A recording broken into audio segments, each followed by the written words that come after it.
white rabbit. Oh my god, are you kidding me? Has it been misspelled the entire time? Are you kidding me? Oh my god! Fuck!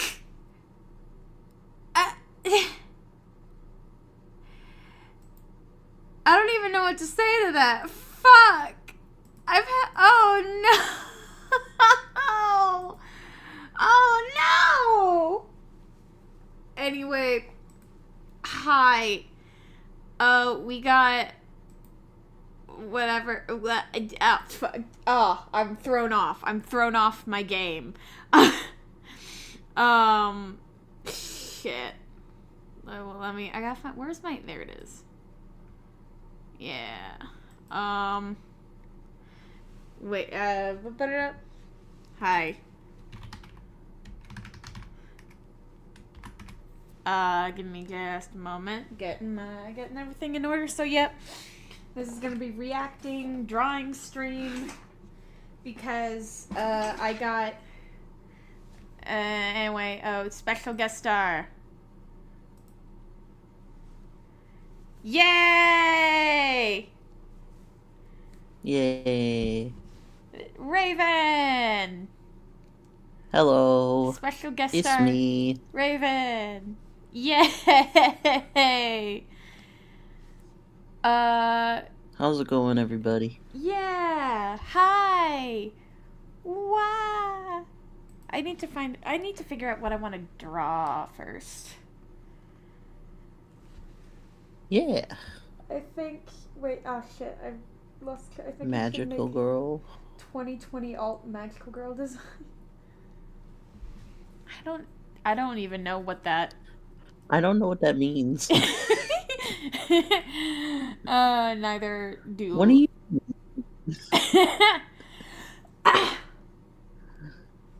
Man. I don't know. Have you had any ideas? I don't know. For drawing. I mean, I always have too many, but like not the motivation to draw them. That's my. Yeah, that's fair. That's my problem. Hi everybody, I'm doing all right. Yeah. I'm just hanging out. I wanted to talk about indie animation stuff with my friend. Yeah, I was like, hey, buddy, guy, pal, friend, do you wanna? That's me. Because like we've both been into Digital Circus, and one of the things that reacting to, is like, Cy Scribbles' take on Amazing Digital Circus. Yeah. Which I watched the whole video, and made a Tumblr post about it, and Raven was like, oh, how bad's the damage? I saw that it happened and I got scared. Rightfully so, because it was bad. Wait, let me check in my OC. Not good. It was bad, actually. Yeah, and that's good for the purposes of this. Oh god, I like, yeah, whatever, good for content, but I fucking hate saying content. Like... Well, yeah. Oh my god. Although, I will say, like, video artisan does sound just as pretentious. But, like... Perhaps. It makes... But in like, the opposite way. Yeah. No, I know Cy Scribble commented on Obvious Puppets Madoka Magica video. I saw that, and I'm like, no! No! Look, we'll have a proper discussion when I fucking find something to draw. I know I have something here. Fuck! It's fine. I gotta draw. I believe. Thank you, friend. I love, Raven's, everyone look at Raven's cute little thingy. It's so cute. Yeah, I made it yesterday just for this. Yay! Because I felt like it. Yeah, where's my glass magical girl thing? Fuck. Oh my god, I see glass magical girl 4, glass magical girl 2, glass magical girl 3. Multiple. I cannot. I just do the same thing over and over. How about more Starfy?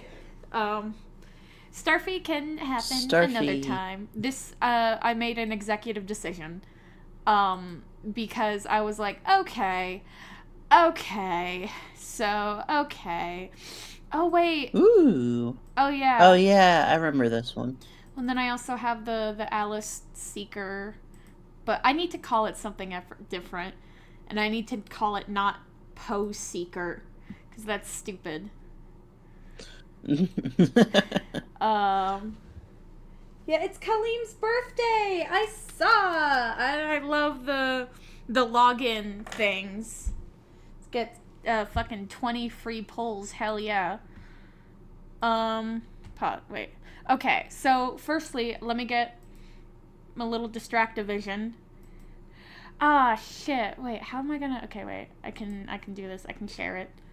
I just gotta share instead of the whole internet. The little picture-in-picture to you, Raven, so that you can see. Oh, yes. I will want that in time. Yes, please. Yes. So, I want to say, like, I am fully aware that, like, there's some stuff about, like, Psy scribbles and whatever. I don't know. I don't really care. Because, like, nothing that I have seen has been, like... oh, like, that's actual, like, demonstrable harm. It's like, no, she's just kind of a bitch, and you know what? That's well within her right. Like... Yeah, that's fair. Where I started to and frankly, a lot of about my stream, like, came from me watching Psy, because I loved her streams, and I loved, like, a lot of her media analysis that I thought was really good. She's why I watched Revolutionary Girl Utena, and I like a lot of what she does, but sometimes it's like, hey, bad. My specific, I guess, incident, quote unquote, was like I was watching a VOD of hers, because I like to listen to shit while I'm doing other stuff, that was like a year old, right? And in the VOD, it was about Lily Orchard. And, you know, so hopefully somebody I don't need to explain. Common topic of Psy scribbles. Yeah. No, but it was interesting, because that's, like, how I learned about Lily Orchard, and I'm like, oh, that's who I've been hearing about all these years. So, like, it was interesting to actually learn about it and get a perspective and all that stuff. But just, like, you know, we did whatever. Psy brought up High Guardian Spice, because Lily Orchard apparently likes High Guardian Spice, and which no show should be liked by Lily Orchard. How do you hold a book? Wait, give me a sec. I need a book. Where is that? There's a book. It's complicated, but fun once you figure it out. Yeah, wait. But so... Okay, 3 fingers. Got it. But so... Just the way Psy was like, oh, Ray Rodriguez and Lily Orchard should be best friends so they can be cringe together. Ha ha ha. And so I left a comment that was like, hey, I know this VOD is a year old, but I really, like, don't think you should be comparing somebody who made a bad cartoon to somebody who has actively and repeatedly been emotionally manipulative and abusive, and also allegedly did, like, actual real-life sex crimes. Like... I don't think those two no, those aren't the same. Those aren't comparable. And so I guess I left it at that. And then, unbeknownst to me, like, I did not know this would happen, but Psy replied to it, like, a year-old VOD, which I say that, but, like, I also replied to, like, old videos and stuff, but just there, saying, like, Ray Rodriguez is a fucking... Not fucking, I added that because I'm trying to think, is like a Cali Nepo baby who needs to learn to take the L, and I was just like,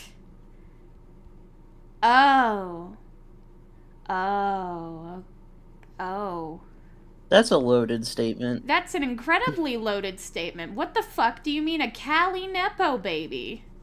I guess, like, and it rubbed me the wrong way, deeply.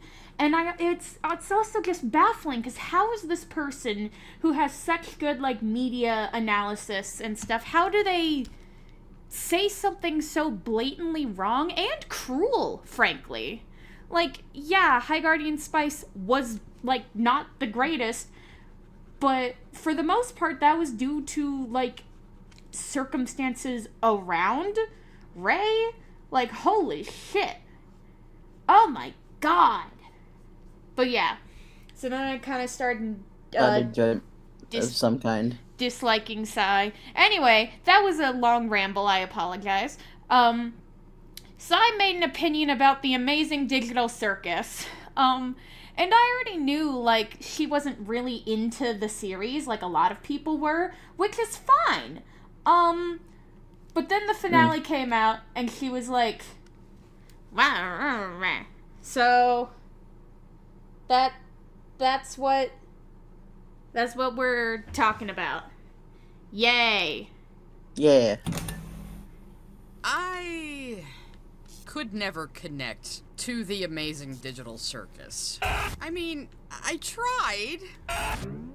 I could never follow where it was going, which, as it turned out, was basically nowhere. With that said, let's get this show on the road! How is the volume, firstly, for everyone? Is volume good?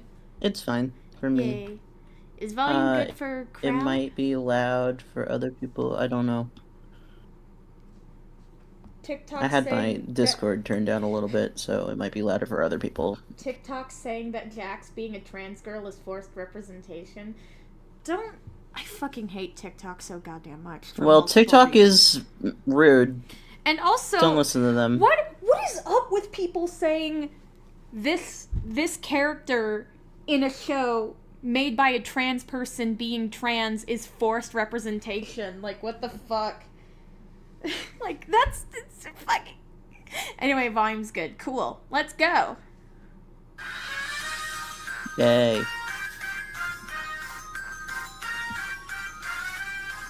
I mean, good title, but...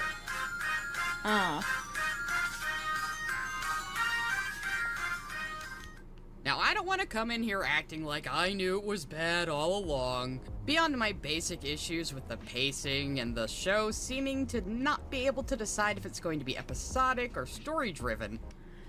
That bothers me. That statement bothers me because Psy, I don't know, likes Steven Universe. And I say that as a Steven Universe fan. Also, yeah, that's a nothing complaint. Yeah. Like saying, oh, the show can't decide if it wants to be episodic or serialized. And it's like, why? That's literally all of Steven Universe. Why not both, though? Like, why can't it be both? Also, they didn't have a problem with it then. Yeah. Well, and so here's the thing. Like, The Amazing Digital Circus is mostly episodic with, like, a few serialized elements in terms of character dynamics and relationships, but it's pretty episodic and then it becomes just straight up serialized. Like, it doesn't flip back and forth. It's pretty, like, no, it consistent. Doesn't. It is, and then it's episodic up until the very end, basically. Yeah. I mean, and it's so... What does that matter? How does that actually affect the storytelling at all? What? My biggest problem with it was always, why the digital circus? Fucking whimsy. This was... because that's what it is. Yeah, this was serialized and episodic is a sliding scale. True. Oh, also Leaf Blady. I'm not sure if I'll do the Sailor Moon video today. I also do need to keep watching your, like, Deltarune theory video. I should also just play Deltarune. But I even before, like, I started disliking Sai a little bit, it was so, like, that was a complaint that she had that I just didn't understand, because it's like, because that's the setting of the story. It felt like Sai wanted the story to be about the mystery of the circus and all these cool, like, sci-fi elements, and I understand being curious about that, but at the end of the day, that is not what the story is about. And, like, it doesn't have to provide a reason for why it's like that. The creator, I think that's a lot of people's dislike of the show. They wanted more, like, lore. Asking for something different out of it. Yeah. And I hate that, too. And they weren't nearly as concerned with the characters, even though the characters were like the show, basically. It is deeply, like, a character-driven show. So asking for, like, lore, and even though we got kind of a good amount of lore, there are a bunch of mysteries. We didn't get nothing. Those mysteries are for the audience to put together because it's fun. Because the thing that I think a lot of people don't seem to realize is, like, Glitch Studios and the Amazing Digital Circus are made by people just like us. They're made by people who know what fans will be wanting after an episode, who know the kind of merchandise people would buy. Like, they are the people that they, like, it's made by the target audience, so they know what the other audience will want. If that makes sense at all. Yeah, but yeah. So instead of, like, explaining everything, Digital Circus leaves clues, focuses on the story it's telling, and then it has everything else for people to make AUs or headcanons or theories and stuff, and never explains that, because that's part of the fun of fandom. But the people who want it all spelled out for them don't get that, because that's not what it's for.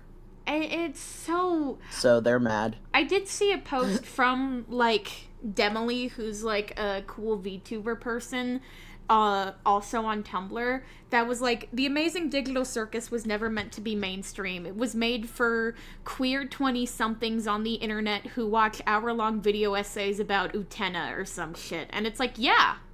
That's true. That's the vibe. Yeah, the fact that it blew up so much is kind of, like, impossible.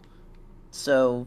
Like, I don't think that it was meant for that at all. No, it was not meant for people who watch... It's cool, Marvel movies. No, it's not. It was not made for fucking blockbuster enjoyers.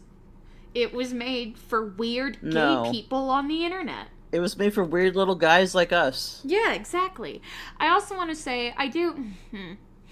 So another thing with, like, Sai is she's not a fan of the term queer, and as much as I don't hold that opinion, I do respect it, seeing as she is, like, an older gay person from the era where queer was a slur. So I'm gonna try and not, like, especially use that to refer to her herself, but, you know, it's, Anyway.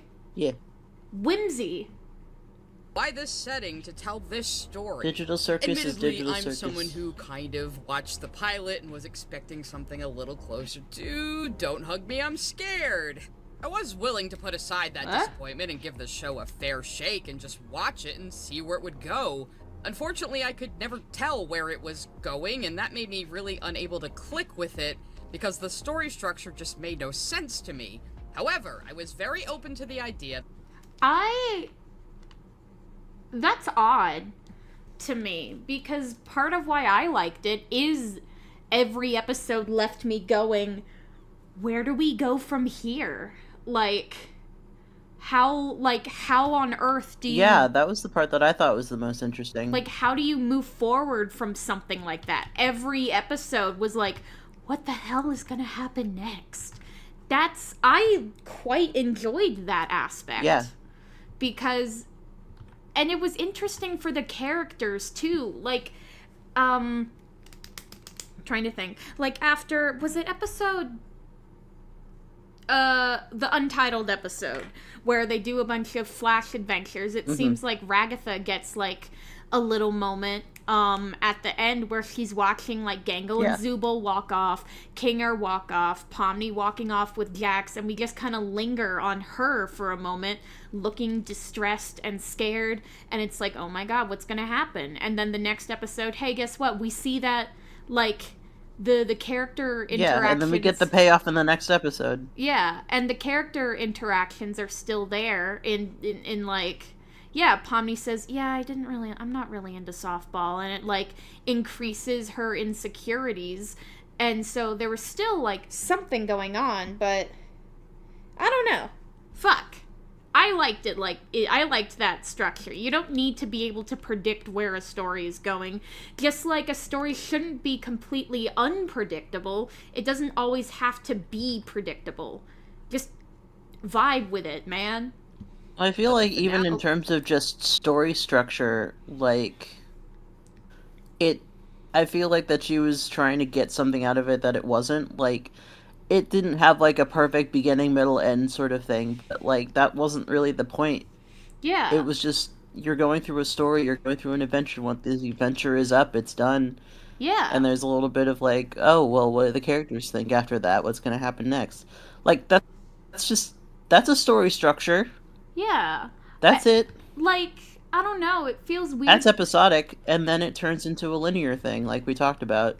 Yeah, it feels weird to be upset that the episodic story was episodic, and then, whoops, it became serialized. That sounds like a you problem. Yeah, or like that it became serialized when people wanted it to be serialized because of all the lore things, but I don't know. It baffles me. Anyway.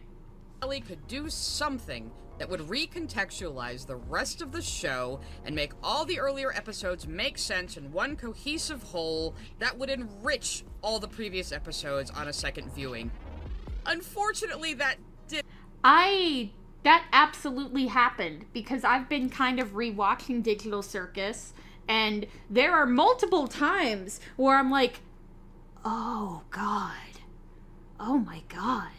Like, even before the finale happened, I did that. I rewatched everything, and I'm like, oh, things are already putting together. Yeah, the pieces. In interesting ways. The pieces, they are there. It didn't happen. Every cool concept that was teased, every overemphasized line that seemed like a plot point, all the odd... Fucking Jax going, what do you, the viewers, think, was not an overemphasized line that seemed like a plot point. It was a fucking joke! That was a joke! Play scenes that seemed like foreshadowing. No, it turns out the writing just wasn't very good. I really feel like Gooseworks should have had 1 or 2 other writers working with her on this. Probably a story editor too. Even though I think it may have been beneficial for the show to be rewritten from the ground up, I'm not going to make that argument because that's just saying show would be different show if it was different show. Instead, I feel there are so many little tweaks and changes that could be made. Can't say that anyway. I mean, yeah, that is kind of basically what she said. I mean... You kind of want it to be a different show anyway. Yeah. It's like, I'm not I gonna don't say disagree that maybe Goose should have had someone else working with her as well. At least, like, one other guy to be like, hey, what about this? But... Yeah, I mean, I definitely don't, begrudge that as an argument I don't think that her work was bad. Yeah, it wasn't traditional. And she admits that. She's like, I'm doing something experimental. I came up with this in, 2 fucking weeks. Yeah. Oh, that's actually a point. This is what happened. That's actually a point Sai makes later on, basically saying, oh, it wasn't planned out from the beginning. And it's like, dude, something can be planned out from the beginning and thought of. It was super planned out from the beginning. Again, going back to older episodes, it's like, oh, God. Look, it's like, fuck. The Amazing Digital Circus in its current state that would instantly improve it. Number 1. Have Kane's crash out be the halfway point of the show. God, I fucking hate the Spudsies episode. Fuck you. Fuck you. I love Spudsies. I don't understand any of that. Continue, so I understand what you're talking about. Yeah, sorry. It accomplishes nothing in the plot or story other than being a Gangle focus episode. What does that mean? It accomplishes nothing. That's what it's for. It is supposed to be a Gangle-focused episode. That's the point of it. Are you stupid? Raven! No, I mean... no, I say that kind of shit, too. Like... I mean... Yeah, I mean... yeah, like, though. She's literally said, like, there's no point to it other than this. It's like, yeah, that was the point, actually. Well, and also it was better than that. Also, what do you... I enjoyed that one a lot. I liked it, too. There's something very funny about seeing fucking Purple Bunny guy in fast food What I liked settings. about it is that everyone got a chance to be, like, normal. Yeah. But, like, with still a little hint of circus stuff. Does Gangle not deserve an episode? I fucking That love was the Gangle. one moment where Jax could be, like, normal. Yeah, and not a total, like, asshole. With how Flanders, like, how little that Gangle gets attention in the show in the first place. Like, yeah. you know? Well, and so... Maybe it's meta about that. And so... Maybe she's thinking outside the box. Well, and remembers, like, how come I don't get an evil clone? Like, it is kind of a bit about it. Exactly. Plus, we get to see... Gangle haters are disgusting. Yeah! I did closet cosplay as Gangle to the movie premiere. God, also, I'm sorry if my... I'm sorry that my responses seem really out of time. I think I'm, like, lagging, like, way too much. On the video? But I'm trying. No, it's okay. I'm trying here. It's okay. I believe in you. But you know how after his crash out in episode 8, Kane makes the cast go on a bunch on, of like, random everything, even on the call. Oh, damn. That sucks. Can't do anything about that. Rip. Episode 8, Kane makes the cast go on a bunch of random adventures that are torturous, and it's all off screen. We just get a yada yada yada several days not later. really. Adventures have been the focus of the entire show up to this point. And once we finally have Kane actually forcing them to go on adventures, we just don't see that. 'Cause we didn't need to see that. All we needed to see is that they... Also, it's not like that didn't happen. They kind of already were being forced, and now he's just doing it with malice. Yeah, and the thing that gets me about that statement is, like, what do you mean?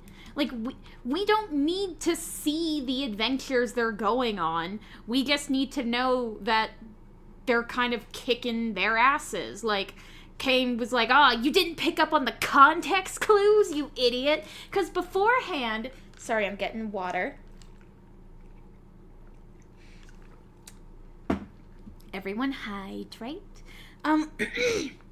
Because Kane is like a storyteller. He creates these worlds and characters, and he wants them to be appreciated. So when the gang just kind of treats them as, like, frivolous little, like, things, he gets annoyed because it's, like, hurtful. It's kind of like if somebody, like, made a video game and they put, like, a lot of effort into stuff, and then, like, everyone who plays it was just like, man, like, that level design was, like, really garbage and stuff, when it's, like, I don't know, a visual novel or something. Like, or does that make sense? That analogy doesn't make sense. Oh yeah, I mean, would it really be fun to see Kane torture our main characters for 5 episodes? Man, I don't know. Raven? Are you still with me? Fuck, I hate this thing. Raven? Raven? Yeah. Yeah, there you are. Hi. I am. I'm just really behind. Oh no. Well, can you not hear me? I don't know why I'm like 5 seconds behind. It's really annoying. I'm so sorry. Oh no. I also cannot get this pose right. I'm really mad. Or more. Or more? I don't... Okay, so what are you behind on? The like video that I'm sharing to you on Discord? Everything. Oh. Oh no. That and you. What? How are you? How am I'm responding immediately after you're talking, and it's taking for it to get to you. Oh. Oh, that's weird.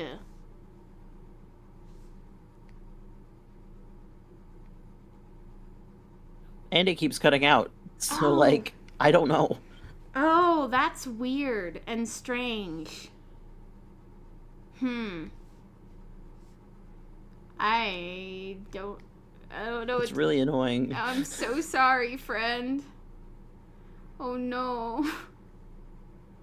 I want to be here and try my best. I believe in you. Do you wanna continue? Is it the Fugi that's making it hard? I wonder. Think so. It shouldn't be. I've done this with Faf before. Yeah. I mean, my internet's kind of bunk anyway, because a lot of other people use it too. So, like, I don't know. That might be a Might factor. just be me. Yeah. But normally we don't have this much lag, like, when we are on call normally. Yeah. So I have no idea. I mean, maybe it's because I am, like, streaming? Let's see. Maybe. I don't know. Anyway, let's keep going. I'll talk. Yes. Here's how I'd fix this. Have episode 5 Untitled be episode 4. Why? Have episode 7 Beach episode be episode 5. Have Kane have his crash out in episode 6. And then spend episodes 7 and 8 with Kane forcing them to go on adventures. Why, though? I don't understand. And what? But yeah. Like, why should we see the cast being forced to go on these different adventures when what happened during that What? time? What that does anything? Because, like, all we need to know is that it's emotionally draining for them. What's the purpose? That's all we need. Oh no. That? What? I'm sorry, what'd you say? Oh no. Oh my god, they're dead. Meh. Oh, I'm so sorry. Meh? Maybe we should try it without the fungi. This is happening. The fungi.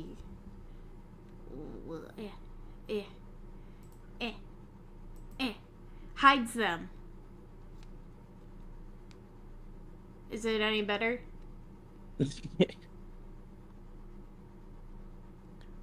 I'm gonna try coming back in. Yeah, okay. Oh, shit. Wait, now I'm out of a call. So, up.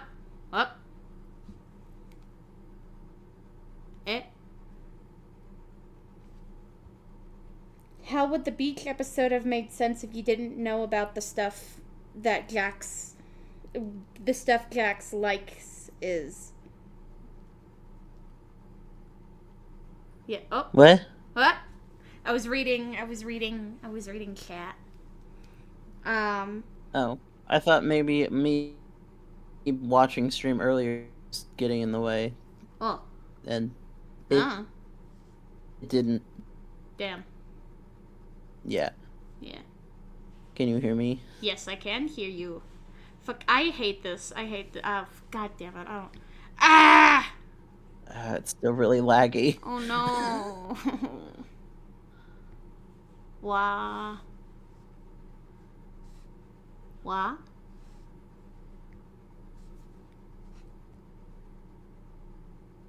I don't know why. Oh. Yeah. Untitled is the one Jax gets put in a dress, for example, right? Then prompts Zubul to confront Jax. Yeah. Like, yeah. Oh. Okay. Raven.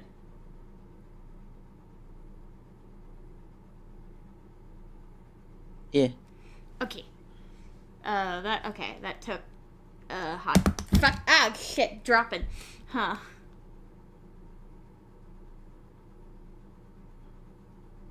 Okay, so that's so weird. I see your little guy bouncing up and down, but I didn't hear anything.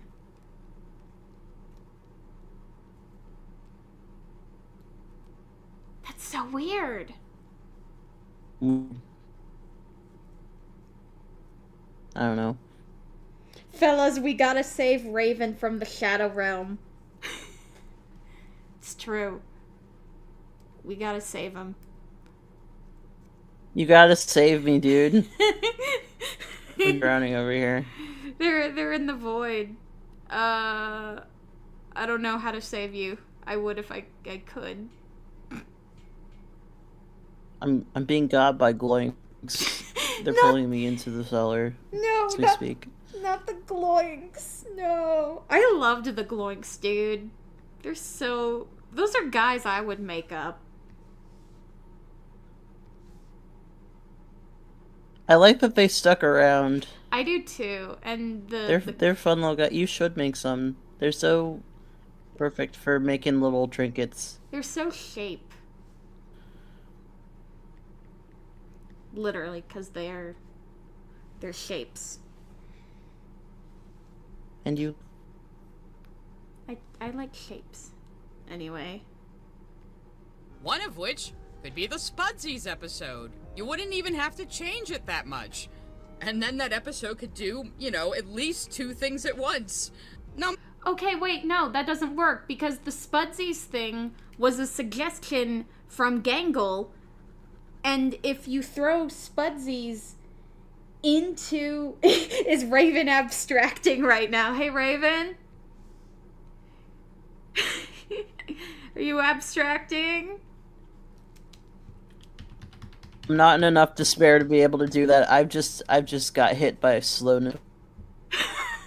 I'm just slow. No. But no.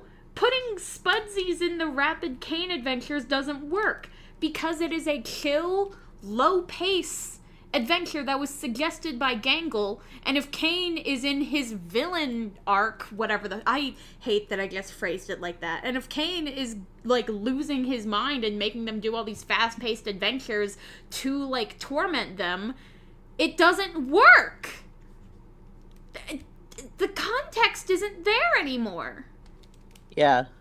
The whole point of the Spudsies adventure was, Gangle, having some semblance of power when normally she is on the receiving end of, a bunch of torment. Both intentionally by Jax and sometimes unintentionally other characters. So she gets to have, the illusion of power in the Spudsies episode. That's the whole bit. And we also learned that she's an artist person. She likes to draw characters, but she mostly gave up on her dream of starting a webcomic. And we learned, at the end, it's because she had some kind of hand injury at some point. And it's yo, that's cool and insightful and whatever, and we wouldn't have gotten that, fucking without Spudsies! Anger. Also, the rest of it was fun. Yeah, also it was funny. It's just funny, my guy. Number 2. Cut down on the therapy talk. And don't get me wrong, character heart-to-hearts aren't inherently a bad thing. But when you're doing them all the time, repetitively, in place of actual character development, it's just kind of lazy writing. What? I also don't like the phrase therapy talk. I do kind of understand what she means by that, but I don't think it applies completely. I do get it, but also consider most of the time it's people giving other people advice and talking about their feelings just in general. Yeah. Is that not character growth? Or yeah, it's like two characters having a conversation about their feelings. Isn't that like what characters are supposed to do? Like, what? I feel therapy talk would be if Jax just all of a sudden realized what his own deal was and had an epiphany at the very end and didn't abstract. But that's not what happened. Yeah, the therapy talk would be like if Kinger... I've seen the error of my ways. I acted this way because of these factors. Therefore, like, and while that doesn't excuse my behavior, like, that's therapy talk. But the character, like, I don't know, I really hated that. Especially, like, showing the scene with Ragatha and Kinger, because that is just, that's a very parental scene, too. Because Kinger's... Conversation. Yeah. Like, Kinger's like, oh, man, we lost, but it was still fun, right? And then Ragatha's genuinely upset, and he's like, whoa, let's find out what this is about. You sad about the game? No. You sad about something else? Yeah. You want to talk about it? Yeah. Like, I don't know, that seems sensible. Especially with the context, because I saw a lot of people, like, talking about, like, the way Ragatha treats Jax about Pomni makes a lot of sense when you realize, oh yeah, Jax hung out with these two people, and then they fucking died. So, like, of course Ragatha is scared the same thing will happen to Pomni. Like, yeah. I don't know, that seems pretty sensible train of thought to me. In place of actual character development, it's just kind of lazy writing. All it amounts to is the characters just bluntly stating what their issues are as if they're reading it off their character sheet. You can't just have your characters announce how they feel. That makes me feel angry. And it's not even like in that BoJack Horseman way where it's just absurd and lampshading it. Bro, I'm a Steven Universe fan and I still think these characters cry and talk about their feelings too much. Shut up. They don't. They really don't, actually. Like, and also showing the scene where everyone realizes that they have no human bodies to go back to. I think that's a pretty good reason to cry. I'd cry. Yeah. I'd cry in that situation. I'd be sad as hell. Yeah, like, I don't know, it's like, oh, I'm a Steven Universe fan and I think these characters cry too much. It's like, look, man, being a Steven Universe fan does not behoove you from being wrong. I don't think I used that word right. I'm sorry. That's not what behoove means. It really doesn't. Maybe not, but no. It's not exempt of criticism. Yes, exempt. Yes, thank you. It's like, oh my god. Numero tres. Let anyone besides Pomni do things. Pomni is kind of like the Goku of the Amazing Digital Circus, in that... Goku? I don't know what she means by that. The Goku. Hey, did you know that there's a word for that? It's called the main character. Well, and so I do somewhat understand like, let's let her keep talking. Nothing can get solved without her, and she's always the final resolution to everything. And really, nothing justifies that outside of her just being the main character. The other characters have been in there for years, and it seems like they just I've never thought to do something about their situation until Pomni arrived. And Pomni is... They've been in there longer and have accepted that as their reality. Pomni, as the new person, has not. What? Yeah. I'm sorry, what? Also, like, well, and so this is actually very interesting.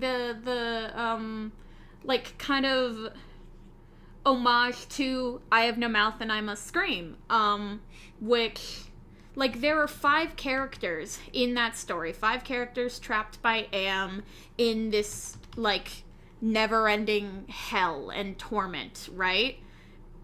And, like, the characters do have, like, some, like, parallels between the Digital Circus characters. Jax, notably, was, like, often mapped to the main character, the narrator of I Have No Mouth and I Must Scream, as the one who's, like, the most cynical and ultimately, at the end of that story, the one who is left alone in the end after quote-unquote saving the others by, like, mercy killing them, and is left with no mouth and must scream. But you throw in Pomni, who is this 6th element that was not in the original story, that, like, is kind of the catalyst to everything else. It's almost like we follow the story as she starts to change things. I don't know. Just a thought.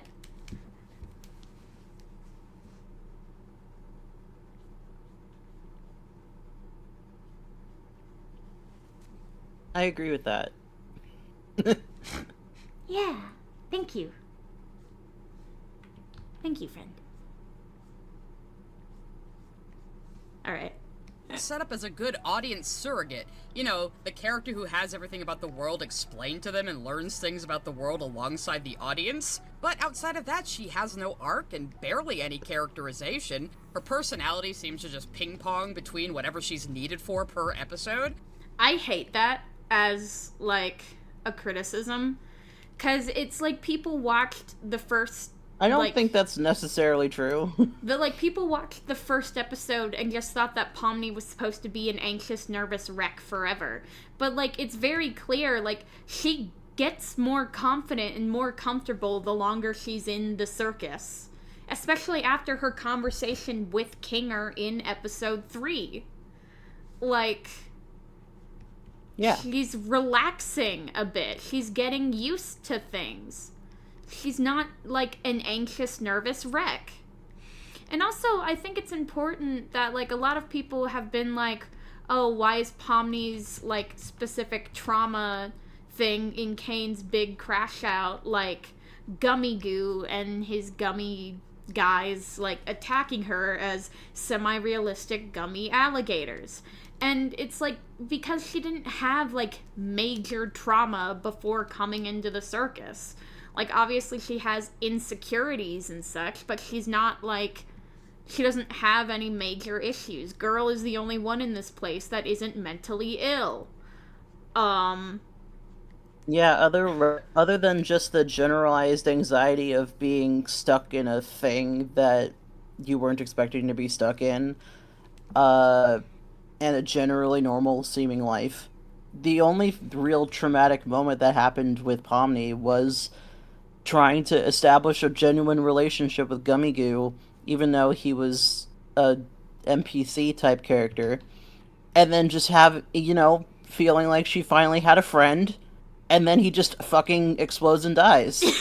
Yeah. Like, that's pretty traumatic, I think. So, yeah. Like, and then having the one person who you actually, like, cared about turning against you, I guess. But mostly just that. He didn't have much to go off of. But, I mean, not to mention also, I feel like it could just be, I don't know, being attacked by alligators is pretty fucking scary. That's pretty scary. Yeah, like, do we have to have any more than that? Or, like, it could just be that. And also, like, fucking... I'm trying to think. I had a thought in my brain and I can't remember it. Everyone shut up until I remember. You don't actually have to I can do shut. that easily. No. You can't even hear me for 10 seconds. No, Raven. I don't know. I don't like that take. It's not good. It got so bad, I started thinking that it was going to turn out that Pomni is an AI, and it's just kind of a shame, because there's other characters in the cast who seemingly get sidelined throughout the narrative who could have fulfilled these roles instead. Zubul always seemed like the one who spent the most time with Kane. They seemed to understand his moods, his attitude. The only thing holding Kane back is the fact that he likes us. And they're the only circus member who actually talked to him like a person, instead of that going nowhere. I don't entirely agree with that. Like, Zubul spent time with Kane purely because Kane wanted to make adventures that Zubul would like, and Zubul just wasn't into it. Yeah, the only reason that they're treating him more human-like and having talks with him is because they're actually one of the only people who's, like, trying to go against the grain entirely. Like, I don't want to go on adventures. I don't give a shit about what's going on here. And you're not listening to me, man. But yeah, it's like, not... They're not treating... They're still treating Kane like a person, but in a way that's like, I still don't agree with you, though. Yeah. Well, and that is valuable for the story. And I feel like even then, too, like, is that really... Like, they all treat Kane like somebody that is out of their reach, like an other. Zubul just interacts with that other more than the others. Because, like, he kind of is. Correct. I don't know what I'm doing. I hate... God damn it, I hate art. You also chose a difficult pose to draw. I don't even know what pose I am drawing. Fuck. Ugh. Water time. Hydrate. Hydrate before you dehydrate. Anyway. Zubul could have been noticing that Kane was getting more and more unhinged this whole time. Ragatha has been there the second longest, and she's spent a lot of time with Kinger, years even. So why couldn't she be the one who figured out the whole he's sane in the dark thing and think to use that to ask him questions? It just seems like that writing trap of thinking the protagonist is the only character who can move the plot forward. I don't really fully understand that point of criticism. I get what she's saying, but I feel like that it doesn't have nearly as much weight as she wants it to be. Yeah. Because, like, yes, other people should have done that, but the fact of the matter is the story is being told with Pomni as the main character and the driving force of what happens throughout the story. All the other characters, clearly... Well, I mean, for Gangle and Zubul, they haven't been there terribly long. Gangle's just kind of trying to live, and Ragatha is also just trying to, like, live. She's been trying to... They've had a relatively normal time there, other than Kinger, obviously, because he watched all of his coworkers die. Yeah. But when Jax was introduced, like, everyone just kind of hung out and was friends. Yeah. And then it was only after he made everyone upset that things started going awry. And then, yeah, Zubul did introduce, like, some friction by not wanting to go on adventures, but then pretty much immediately after, Pomni was introduced, so, like, why would anyone have done anything? Because it basically just started happening. Yeah, and it's also, like, I don't entirely understand what she means by, like, other characters doing stuff. Like, oh, figuring out the thing with Kinger and the dark. Like, when would that have happened? Like, what circumstances would there be for Kinger to say, oh, by the way, I can think clearly when it's dark? Like, what? It just seems like a lot of these complaints, while I think fair, like, don't really come together to make the picture of, oh, this is all wasted potential. These are just incredibly mild critiques. Like, for a video titled The Amazing Wasted Potential, this doesn't really feel like wasted potential. It's just kind of, I would have liked to see this in the story. She's making mountains out of molehills a little bit. Yeah, that's it. That's how I'd fix episodes 1 through 8. Episode 9, though. Much like Jax, I don't think there's any saving it. The problem with episode 9 is it just becomes the Jax show. Now, if Goose... Okay, fair. That is fair. That is a fair criticism, frankly. I also don't mind, though. That is a fair critique. I also just don't really, like, care that much, especially with the knowledge of the Jax we saw through the entire, like, 8 episodes isn't real. Like, that's not who Jax is. That was a front, a mask. It's not really it was still, like, a necessary thing and a cool thing to see. Yeah. It just... Yeah. Yeah, man. Saving it. I didn't enjoy being so long, but I mean, it felt longer watching it in the theater without any expectation. It did. When I watched it... But watching it with everything else made more sense. It didn't feel nearly as long. It's funny to me, because, like, looking on the YouTube thing, I think, like, oh, this scene took place... like, sort of near the middle, and then, nope, that was at the end, or, oh man, this scene lasted for, like, so long, and it really didn't. But, like, that's just because there's a difference between, like, a theater first-time viewing, and then, oh, watching it on YouTube, where I can, like, go back and forth as much as I want. Which, by the way, I had a great time at my Digital Circus theater. So did I. It was a very good time. Yeah, I love seeing all these, like, tweens and teens, like, just dressed up, whole cosplay. It was really fun. Yeah, I saw a decent age range of people. I did and cosplayers and stuff. I saw a bunch of people who brought, like, their plushies from the show. It was somebody brought their, like, angel plushie of the fuck-ass angel from episode 3. That's awesome. I know, right? I love it. Oh my god. It just becomes the Jax show. Now, if Goose had intended all along for this to be the Jax show, well, she should have made that more clear from the start. Why, though? Why, though? Why does the creator need to state their intentions squarely at the beginning? I don't get that. And also, if you, like, paid attention, then, like, she kind of did, though. I literally, like, yeah, you should have paid attention. And even when she did say that, like, yeah, Pomni and Jax are the main characters, people got super mad about that. Yeah. That's insane to me. Like, if Gooseworks intended for this to be the Jax show... I don't get that. That was, like, the tipping point where I'm like, oh, this fandom is long gone. Yeah, that shit was stupid.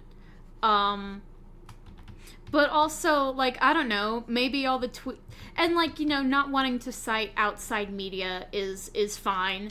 But, like, I don't know, maybe all the tweets of Gooseworks being like, yeah, Jax is like my self-insert. Jax is like, yeah, Jax. Like, she talked about Jax a lot.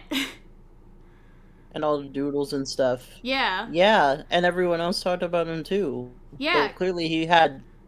It's almost like he's interesting because why is he like that?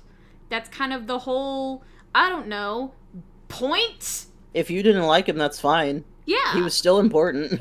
Yeah. Like, I don't know. People get so weird.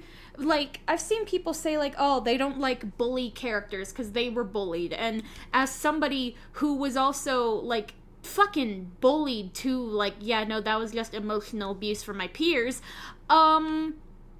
What? Bro, it's fictional.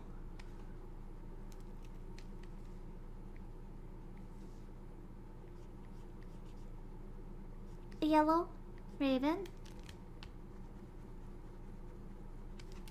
I've been drawing so much. Yeah. Yeah. And it's like, bro, it's fictional. Like, okay, yeah, not all bullies are, like, secretly emotional, but this story is different.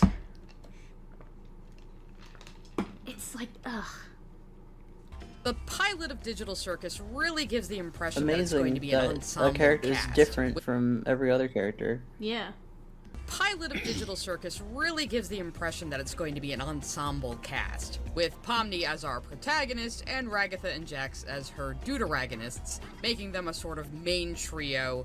Were they not, though? That's what I don't get. People are saying, like, oh, Ragatha got snubbed or whatever. No, she was important throughout the entire thing. They were the main trio. It was not, like I know Gooseworks said that, like, Jax and Pomni are, like, the main characters, but, like, that doesn't mean Ragatha wasn't also deeply important. Also, people get way too focused about, like, meta-narrative terms, like... I do kind of wish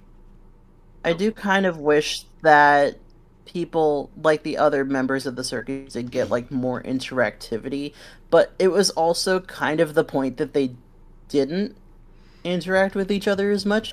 Like, again, with, like, Ragatha's little bit at the end of the Untitled episode, it's just, like, she's basically alone, like, sometimes with Pomni and Jax, but now she's drifting away from them, and Zubul and Gangle are just kind of off doing their own thing. Yeah, and then there's Kinger. That's something that, like, Ragatha literally says, like, Zubul That's kind of the point, though. Yeah, like, Zubul and Gangle don't want to hang out with me anymore. And it's like, yeah, that's deeply, like, socially isolating. The whole horror of this is, like, you are stuck in this place. You only have these people to interact with. And if you fuck up with them socially, there is no one else. You are alone now. And I don't know. I feel like the show did that pretty well. It's a lot of, like, very quiet social horror. If you have the ability to understand. Yeah. Yeah, I think that's the problem that a lot of people have, is the fact that it's too quiet. Well then... Like, you really gotta be introspective about this sort of thing. And people aren't doing that. People don't like to be introspective. I also think people they don't. to accept they have preferences, and not everyone aligns with their preferences. Yeah. Jax would correct. Like, I don't know, like, that's, you know what, that's something that fucking Sai says all the time, that, like, when looking at has-been hotel things, like, this show just isn't for you, and that's okay. I feel like that's really what's going on here. Like, Sai, this show wasn't for you. That's okay. Your opinion about it is kind of dog shit. Like, I don't know what to say, man. Take your own advice? Question mark? Yeah, no. If it's not for you, then I don't know why you have to make a big spiel about it. Yeah. Yeah, that is a thought that literally just came to my head. Like, wait a minute. She says this about other people all the time. No, I think you're right about that. And it's like, what the fuck? Then why are you doing this? What the hell? And, like, not to say that, like, she can't give her opinion on it because she didn't like it. Like, obviously not. But it's just, like, weird that she's allowed her opinion, but acting, like, holier than thou about it is strange. Yeah. Oh, that's exactly it, dude. Oh my god. And the other supporting characters. Despite Gooseworks claiming to have the whole series planned out, she also has admitted to coming up with the entire concept in 2 weeks in order to make a pitch to Glitch Studios because they wanted a 3D show and all of her existing show ideas were for 2D. If it wasn't all... I don't like the, like, implications of, like, oh, the creator says this, but I don't really think so because of this. That seems like... Well, I also don't like the implication that the idea of her pitching something within 2 weeks means that it's worthless and, like it's undercooked because of that or something, and that's why you don't like it. Yeah. I think it's incredible it came about that much, frankly, because that's kind of amazing. Yeah. I think it's really cool. It's just like... And yes, it's flawed. There are flaws in its execution. Absolutely. But not nearly so much as is being claimed here. Yeah, I think that's my thing. It's like, you can dislike Digital Circus, but, like, dislike it for, I don't know, normal people reasons, and not the reasons you made up in your brain. Better reasons. Yeah. Have better reasons. And also, those reasons can just be, I didn't vibe with it. Or, like, I didn't really understand the setting of the circus. It doesn't have to be a moral decision or like, this is great and this is deplorable. Like, you can have a middling opinion. Yeah, or... That's okay. And I don't know, I feel like you don't need to write a whole video essay about it. Like... You don't have to write a whole 20-minute video about it either. I think it's more like 15. Oh, well. I can't see. I know, I'm sorry. I don't know why people are so mad about the ending of Amazing Digital Circus. Number one, I think the meaning of the show is to live life even when it wasn't what you expected. And number two, Gooseworks is tired. I love that. Well, and the thing is too, like, Gooseworks has said the message of Digital Circus is, like, there is meaning in a stagnant life. And I think that is incredibly true of the finale. There is meaning in a life that could be considered meaningless, because the meaning is what you make of it and of the people around you. If you cherish them, if you love, like, hey buddy, if you're happy, like, you don't need a meaning. You can just live.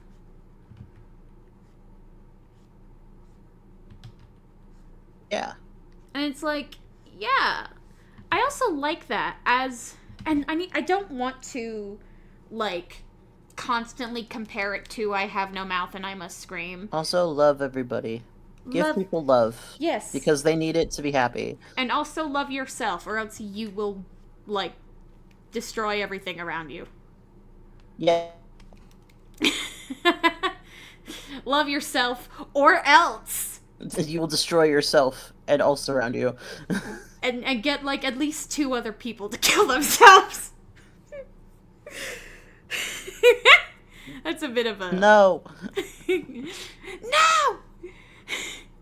All planned out, then, well, episode 9 rightfully feels like a desperate writer struggling with how to end this thing, while also focusing way too much on her own personal blorbo. Now, I can sympathize. I don't think Goose could have possibly anticipated just how big this project would get, and just how much would be riding on it, and that's a lot of pressure for anybody, never mind the sole creator, director, writer of a show. But I'm still gonna be honest in my assessment of the writing. Now my, and I'm sure many other people's, problem with the finale is just how many setups were dropped like hot potatoes. And I'm not even one of those people mad that the characters were brain scans. Given that Soma is one of my favorite games of all time, I was already based and Soma theory pilled from the start. Don't let the circuitry fool you. I was human once. No, that doesn't bother me. It doesn't even bother me that they all kinda knew deep down all along. It does bother me that Kinger just suddenly remembers this fact. I feel... I mean, how else were they gonna He get didn't that suddenly fact? remember it, he literally just saw it just now. Yeah, and also, like, it was kind of hinted at in the previous episode, so for the characters, it was like an hour or 2 ago, of, like, yeah, this guy was trying to... There's that too. And yeah, he probably AI. wouldn't have randomly remembered it, like, 20 years after the fact. And also was, like, crazy and in Unless a weird... he was prompted. Yeah, and in, like, a weird mental state. Because, like, they don't remember their names. They don't remember even like the names of other people, even if they knew those other people in real life. And I think that's a point Sai brings up later as to, like, oh, why did they forget their names?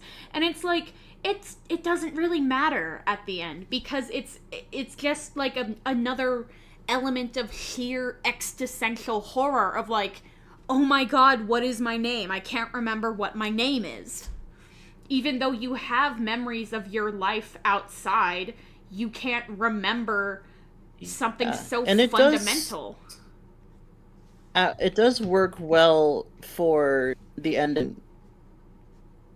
For, like, choosing between whether or not you want to live as, you know, Pomni or Abigail in the digital world. And I love like, that. No, Abigail's in the real world. In here, I'm Pomni. I liked that a whole lot. That was just, like, cute and nice. And just, like, an acceptance of... It's an acceptance... I feel like that there's also the parallel sort of like online worlds and like usernames and stuff like that, and the connections you make there as well. Yeah, dude. The other day, so like my boss at one of my jobs, he helped me like move some stuff when I was moving apartments, and he saw like my student thesis film like book where I put like first name Cake of the Muse last name, like, which was cringe, but I was like, you know, fucking 20, so I was cringe. But so then he started, because my name is Shelby, he started calling me like Shelby Cake, because he was like, cake? What is that? And it was really funny. But the other day, I picked up the phone from him, and he said... That's cute! I know, right? But I picked up the phone, and he said, hey, Cake, and I was like, give me a minute. I didn't expect that. I need to like damage. Well, because it's like I don't expect to be called that in this environment. But it was That's really funny. It was and very, valid. Yeah. But like, yeah, something about that. Anyway, it's pretty clear Kane deleted their names. Is not stated but is shown in subtext. Yeah. Or something. I don't know. Well, I don't fully understand but he had them the whole time also. He didn't delete them. I don't understand it, honestly, but guess what? That's okay. We don't need to know! Wow! We don't have to. Like, this Imagine is information that. he should have known, and was reluctant to tell the others because, well, they would probably all have an instant existential meltdown. It would be a subtle change that could have turned Kinger from a tool for exposition dumps and pep talks to a character with at least some agency. The basic thing the finale didn't answer for me was what I brought up earlier. Why the digital circus? Why this setting? Because Kane was trained on, like, pictures of amusement parks and children's birthday parties. And it's fun! It's fun! Like, take Am from I Have No Mouth and I Must Scream, that's the third time I've mentioned that, I apologize, and instead of a horrible, like, obelisk robot, make him a circus ringleader. Isn't that fun?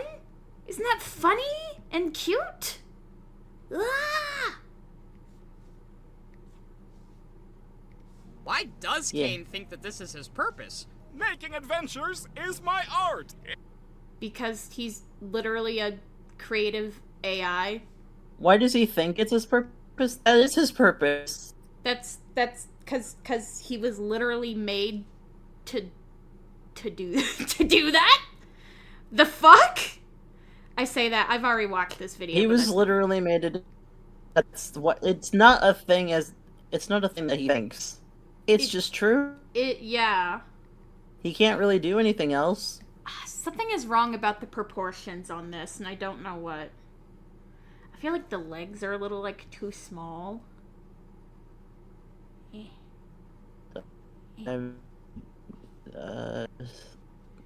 You have to go to stream. Hold on. Mm-mm. I know. I don't think it looks. I think maybe the arm the arm is maybe a little short, but the legs look fine. I think I got. Oh, my biggest complaint for Amazing Digital Circus is that we never used the freaking fair. True. I would have liked to see the I fairgrounds. agree with that. I was always they did kind of say like, you guys never really go outside the tent on yourself in the lake or whatever. Yeah, but you also didn't go to the giant amusement park. They only use that in music videos. Well, that aren't official. Well, to be fair, when they actually did go outside the tent, that's when shit started happening. So they didn't really have like time.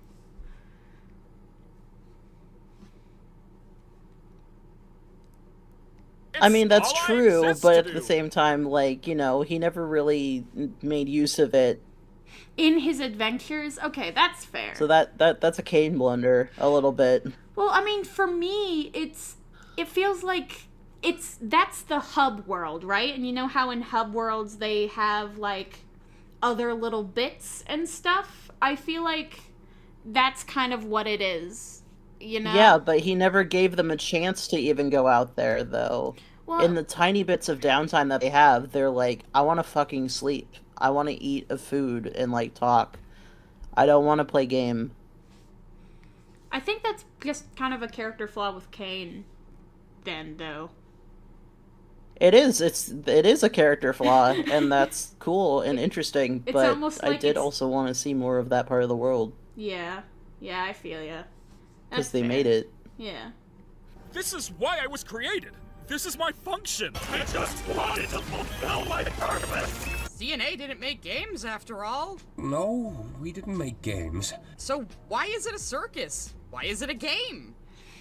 Well, it's not a game, is it? Like, obviously they think of it as a video game, but like, it's a digital world. That doesn't mean it's a video game.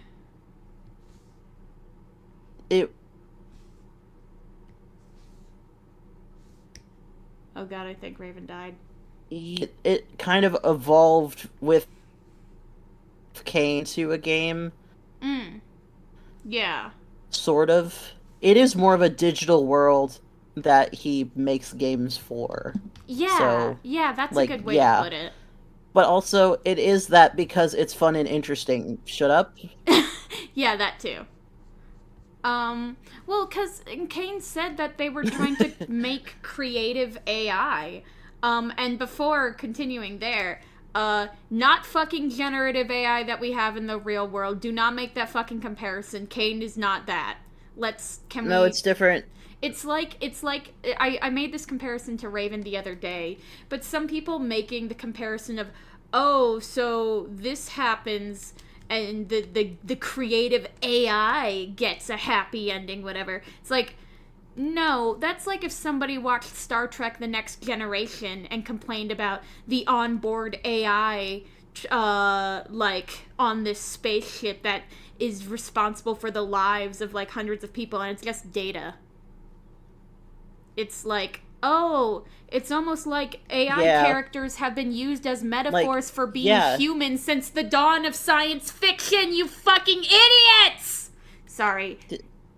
Did you know that they're also a character in a show that isn't real and has no bearing on the real world other than it's cool and fun?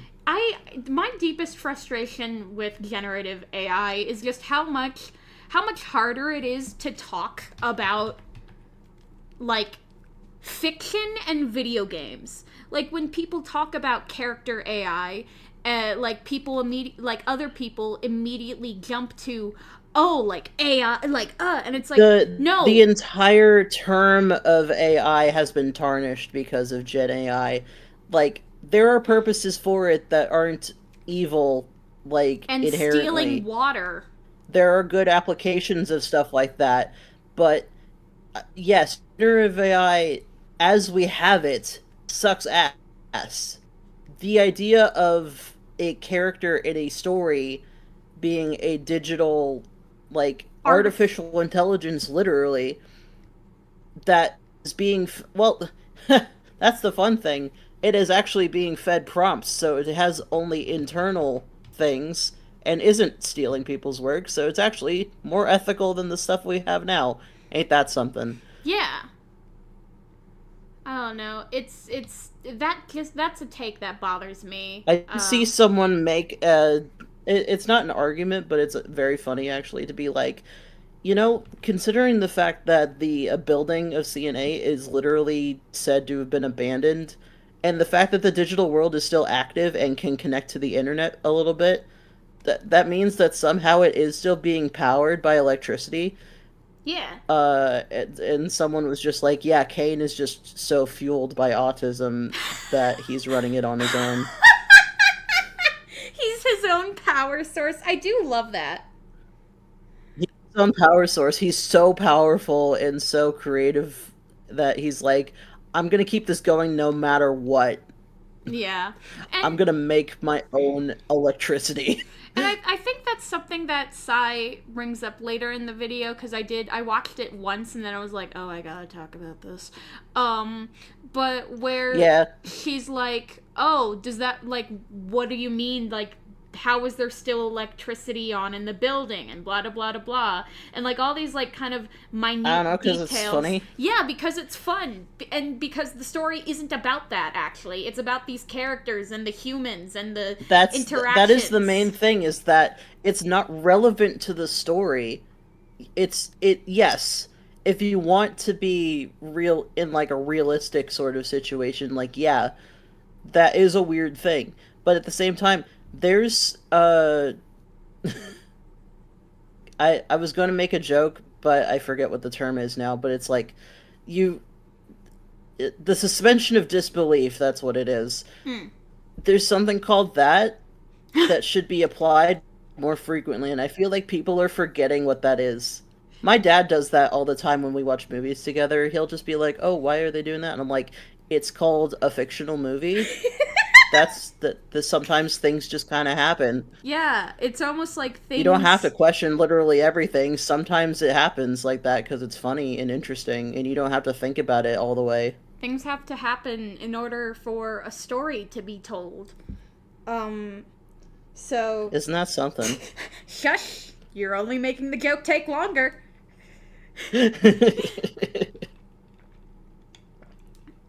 I do love that. And, that's also... So, okay, I don't know what the Chinese room is. I know it's a reference to something, and I think it's something in computer programming.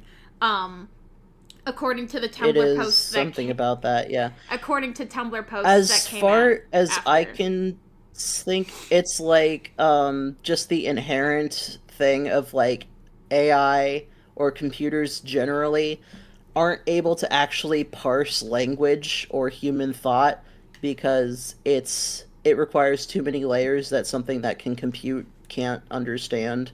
So even though it's spitting out results, it won't be able to understand them. Yeah, and because it's not actually understanding language. And, like, after that bit where, like, Zubal's like, so what does it say? And Kane's like, I don't know. I don't speak Chinese. Kinger, like, laughs because he's like, oh, haha. Because he's a computer programmer. Yeah, because he's a computer nerd. Yeah! I do love how much of a fucking... He's probably the one who put that joke in the first place. I do love how much of, like, a dad nerd he is, especially in real life. That's so funny. Yeah, he's the ultimate dad. He's everyone's dad now.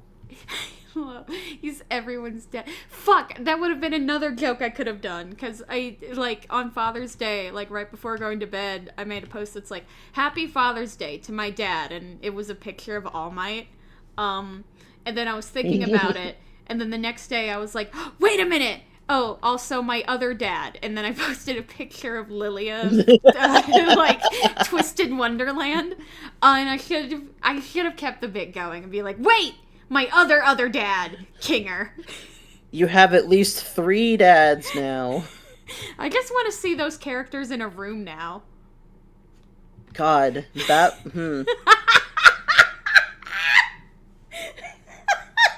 They're like, why are you a That would be a combination. Why are you a chess piece? He's like, I don't know. Why do you have pointy ears? And then All Might says, I am here! And then everyone looks at Might and they're like, how are you not dead? Your organs are gone. All Might's like, I don't know, man. I should have died like 100 chapters ago. And what was with the conversation in episode 7 about Kane being able to alter their minds, and Kinger seemingly realizing that has something to do with Scratch and him being the first abstraction? I do agree. I do wish that they had expanded on that. That is a little, like, odd, but also, I don't fucking care. Like, I would love to know. I do wish that they would expand on that. Like, if they do ever do, like, any more spin-off stuff for Digital Circus. Yeah. That's the one thing that I'd like out of it, is to, like, see what the original cast did before Kinger was all alone. Because we know that Scratch had, like, the whole thing, the story that you can piece together if you pay attention to the details, is they were computer programmers. Scratch was a little bit of, like, kind of a loose cannon in terms of programming, but had really good ideas, and also was dying because of a brain tumor, which was affecting his mental facsimiles. So he was trying to make something that could either fix that or stall it or, like, download his mind into its current state so that he could remain, like, somewhat, like, thoughtful, you know, or something like that, right? Bro just wanted to upload his brain to the cloud before the cloud really existed. And, you know, this is another thing, too, like, as somebody who has, like, had family who did have, like, a brain tumor, like, yeah, that shit kind of fucks you up really, really badly. So, like, the idea of somebody with that condition wanting to, like, program a way to keep their mind stable is, yeah, that's interesting. Kinger and Lilia would vibe. Oh, fuck yeah, they would. But it's like, I don't know. I like that. Like, that would be an interesting story to see, but it's also fine that it's, like, a background detail. Like, it's sort of like a haunting the narrative type thing, even if it's not, like, actually haunting the narrative. Yeah, I do think that it should have had a little bit more going on with it in order to, like, really land as a background detail that, like, sort of haunts the narrative, or, like, you know, it should have haunted part more. of why things are the way they are. But it it should have been spookier. No, but like, the fact that it's around only for a little bit and isn't gone into depth is fine. Yeah. They should have just done a little bit more, because it was a little too vague and didn't really go as far as it could have. Yeah. But I also don't think it needed, like, an entire episode about it. Yeah. So, it's like, I don't know, maybe another line or two. Yeah. But also, that does make me wonder, because that does kind of imply, like, Kane did something that caused the first abstraction or something. Yeah. And but we'll never know. Yeah. I don't know. But then also the information with Scratch and, oh yeah, the brain tumor. It's like, oh, I don't know. There's something. Yeah. There's something there. What is it? I don't know. I wish I did. There is something to be said about that, but we continue. We continue. I did anything more, trust me, it would not end well. Scratch. The first abstraction. Hey! I didn't say anything like that! Why was that such a needle drop? Why were there so many implied mysteries about the AI? Why did Kane and Bubble indicate that leaving AI running too long would have ramifications? I feel like that is pretty easy to parse out, running intelligent AI for a long time would, I don't know, overload the computer. Like, I don't know. That seemed pretty easy to me to figure out. Yeah. Like, there's computing power. Yeah. Like, if the Circus has, like, fucking jank physics engine glitches, like, of course running intelligent AI characters would also kind of fuck with that. It's like if you have too many NPCs in Skyrim, shit gets fucked. You know? So much about Skyrim is fucked, dude. Have you played Skyrim?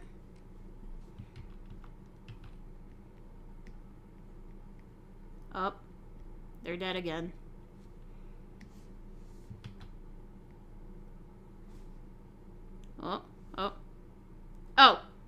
Oh, they'll be right back. We're on a BRB for Raven, so. Anyway, hi, how are y'all?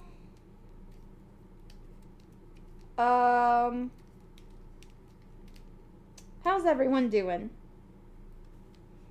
In today, day and age.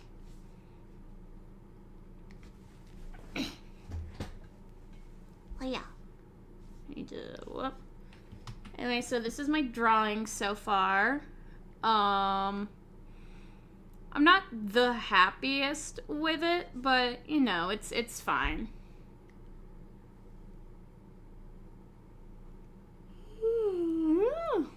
Big yawn. Let's see. I wonder if there's, because I also have like this that I was trying to figure out, but I don't quite like it completely. It's like mainly like the chest area that I can't quite get. The hair is fucking top tier and I love that. Little poofy shorts would be so cute.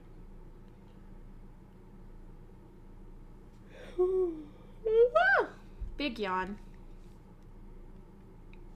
Yeah. Yeah, doing good. Glad I could catch a stream. Yeah, glad to see you here. Wee-hee. Yay. Let's see.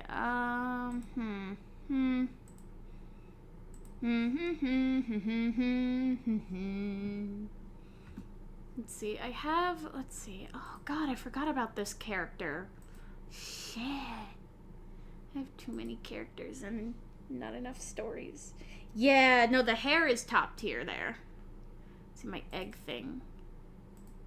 I need to... I return. Oh, Raven return. I'm sorry, I don't know why I said that like you're a cat. Yeah. Meow. Hey, that's my thing. You don't get to meow around here. Only I get to do that. Wolf? Yeah, that works. Excited for the next 4 glitch projects. I want to see more Knights of Guinevere and Gameoverse. Those are the 2 that I care about. Yeah. That's about it. I also want to see more of those. Yeah. Anyway, we continue. Disgusting. Why were we shown AI could become sentient? Because it's existential! Right now I'm drawing Lilac Cookie and Yogurt Cream Cookie from Cookie Run Kingdom. They're kind of like if Kaleem and Jamil... Hell yeah. Oh, we have a Cookie Run fan. Hi, Raven. Do you know Cookie Run? I liked Yogurt Cream Cookie when he came out, and Lilac Cookie's really cool. Do you love, Lilac Cookie is, like, super gender. They're like if Kaleem and Jamil had a healthy relationship. Oh. I'm trying to imagine what that would even look like. As far as I remember them, they are basically also just Arab cookies. And that's kind of it. I'm sorry. Well, I'm sorry. Let me look them up. Give me a second. Lilac. Yeah, show them. Oh, I gotta show them now? I do like lilac cookie. Oh, yep. That is arabesque. When is cake eating raven? What? No, don't eat me. No. Alright, so I see lilac cookie. What's the other guy? Yogurt cream cookie. Yogurt cream cookie. Yogurt cream cookie. How is something both yogurt and cream? Yep. They are just kind of Arab. Or like generic idea just cream. of Arab.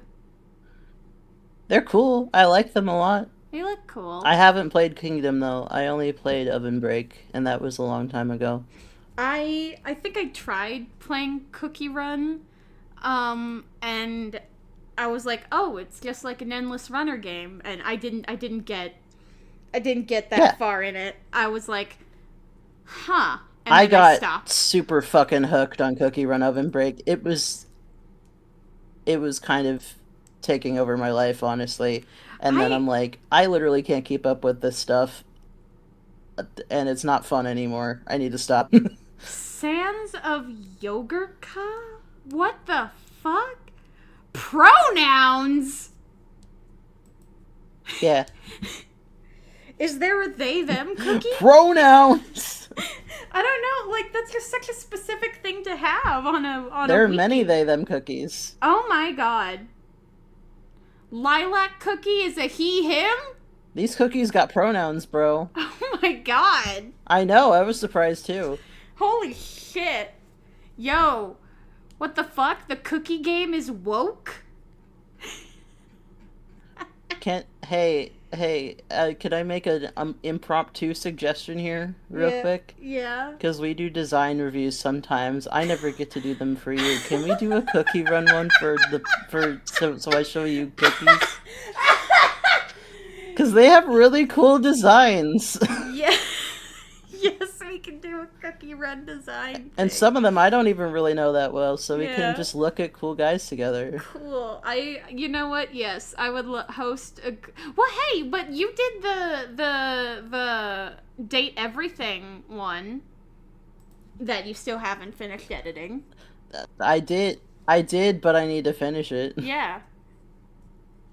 Starting to understand why my friends like the cookie game. I could do that too, though. Yeah. No, I'd be down. The cookie game is just fun. It's just got neat little guys in it. I don't understand. Like, what do you mean? What's going on? Like, there's... What? I thought they were just running away from There's being an eaten. insane amount of lore in Cookie Run Kingdom. Well, I mean, that's the initial thing, but there's also, like, a lot more than that. They're, like, magic. So, well, I mean, the whole thing is magical, but they're magic. So why are they cookies, though? How does that serve this story? Because it's funny! You know, I meant that as, like, a bit. I don't genuinely... I know. Okay, cool. I know. I just so did I. Just wanted to make sure. Anyway. Because it's whimsical and funny and cute and interesting and yeah. You could do anything with them. Sonic and Hello Kitty are there sometimes. I know K-pop BTS. Demon. Yeah, K-pop Demon Hunters is there too. Oh, well, that makes sense. It is a Korean game also, so that would explain both of those. Korean. It is. Neat. Anyway, back to this. Anyway. Long would have ramifications. Disgusting. Why were we shown AI could become sentient? Why was Kane saying he could make his AI 50... What does that even... Okay, firstly, Gummy Goo didn't become sentient. He just was he was just aware of the fact that self-aware, I think, is the word rather than sentient, yeah. Yeah. Because clearly, like, he has feelings and emotions and a sense of self, but, like, obviously, like, they were thrown under the map and he sees, like, the T-posing models of everyone he knows. Like... Yeah, that's... Yeah, which would be terrifying for anybody. And also, like, the point of Gummy Goo was just kind of like, Wicked had a collab with it. Oh my god. Why is Sai being so cynical? I don't know. Just because she is. And which is so strange to me because apparently she's very cynical when there's things that she doesn't like. Yeah, that's the strange thing to me. I don't get how somebody can have such good, like, media analysis and then all of a sudden they don't.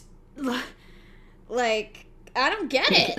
I'm confused. That's why I'm doing this, because it's fucking, like, what?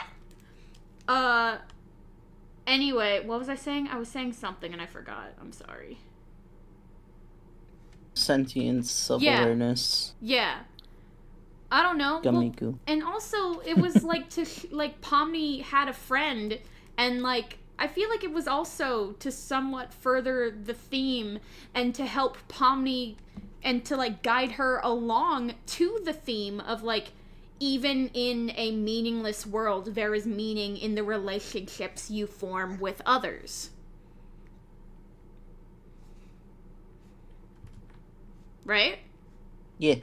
Because, like, the Spudsies episode, I think about a lot. Her interaction with Gummy Goo. Because by that point, Pomni had kind of, like, grown used to the circus, grown used to, like, she'd grown closer to everyone, but she's still, like, fixated on Gummy Goo because she sees him as, like, a real person. But he doesn't remember her because, like, he got that iteration of Gummy Goo got deleted. So when she sees that she's kind of making him uncomfortable, she just is like, okay, thank you for eating at Spudsies. I hope you have a good day. Because the meaning is not in, like, this version of Gummy Goo. It is in the version that she knew. And even though that version is gone, it's still important. And that's what Kinger says, too. Like, as long as you, even if I forget, as long as you remember, it was real. Like, and even if nobody remembers, it was real. Like, it's like these things matter even when it seems like they don't.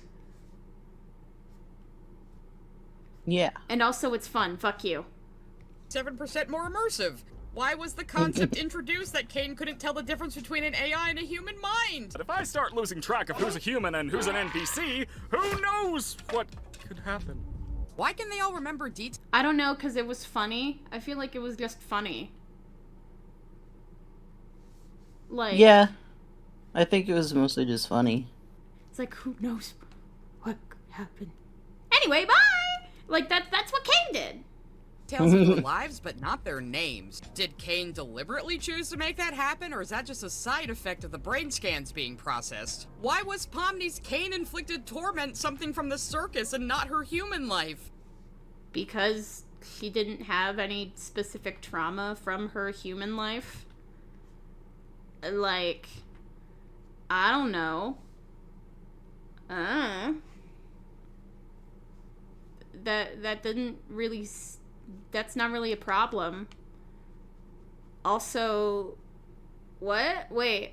These all just kind of sound like questions of, like, how is this important? It's like, newsflash, they don't all have to be that important. They can just be things. Honestly, yeah. They don't need rigorous explanation. Yeah. You, that's why. And sure, you could argue these things aren't the main point of the story. However, the point turned out to be endless bland therapy talk that culminates in the majority female cast, plus Azubal, all having to rally around a man who has been physically and emotionally abusing them for years. Oh, we're getting to it. Who they all at various times have tried to reach out to, and to include, and to make a connection with, which he has violently shunned at every turn. But now, to the detriment of their own character development and character resolutions, they all should feel really bad for not reaching out even harder because he has mommy issues. So that's where I was like, okay, wait a minute. I want to kill that guy. Yeah, no, that's where I was like, okay, hey,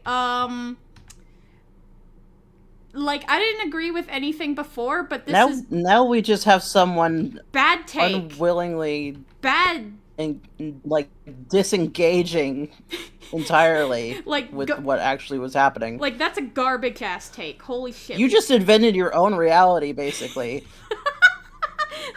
I love seeing Raven get heated. It's always fun.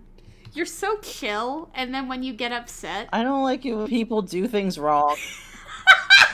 You know, buddy, I don't either. That's half the reason why I do this. So, let's unpack that. Let's unpack that a little. Let's unpack that. And therapy talk that culminates in the majority female cast, plus a Zooble. I do love the addition of plus Zooble. All having to rally around a man who has been physically and emotionally abusing them for years. So you're saying, like, they have to rally around a man who's, like, First of all, them. Main thing is not a man. Okay, well, she's getting to that. And you're not gonna like the opinion there. Is she? She will, yes. But, and also, specifically, in that scene, a lot of people say that, like, this was Gangle crying for Jax. To me, it felt like Gangle having deeply complex emotions that she doesn't know how to handle, because even after Jax, like, did all those horrible things and abstracted, everyone is still caring for him, and she feels conflicted about that, and that's why she's crying. Like yeah, she and that's also kind of basically what Zooble said after the fact. Yeah, like having complex emotions. You're having complex feelings and you're human. Yeah. And it's... So, like, that's not even subtext, that's just text, basically. But, like, saying, like, oh, they had to rally around him, literally showing a character not rallying around him, and who actually doesn't really give a shit that he abstracted for good reasons. Also, they didn't really rally because Pomni was basically the only one who was actually reaching out to him, and the others were just like, God damn it. Like, well, guess that's happening. Yeah, I mean, like, it's also a situation of, like, they need to figure out what to do, or else they could, like, die. Or whatever. Yeah, basically. Or, like, be just, like, permanently, physically... But it's also, like, it's not as if they all didn't have hearts, either. Yeah, no, like, because they said repeatedly, especially Zooble. Jax is human. Yeah. Yeah. But, like, especially Zooble was like, you're a pain in the ass, and we hate you, but you're in this situation with us, therefore, you're gonna... Precisely. Like, we are in this together. There is solid...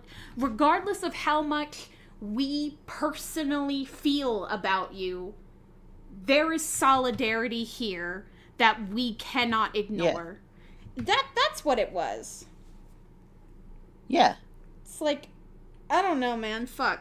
Anyway, continue. But apparently that constitutes as therapy talk to Sai. No, there's more, dude. Around a man who has been physically and emotionally abusing them for years.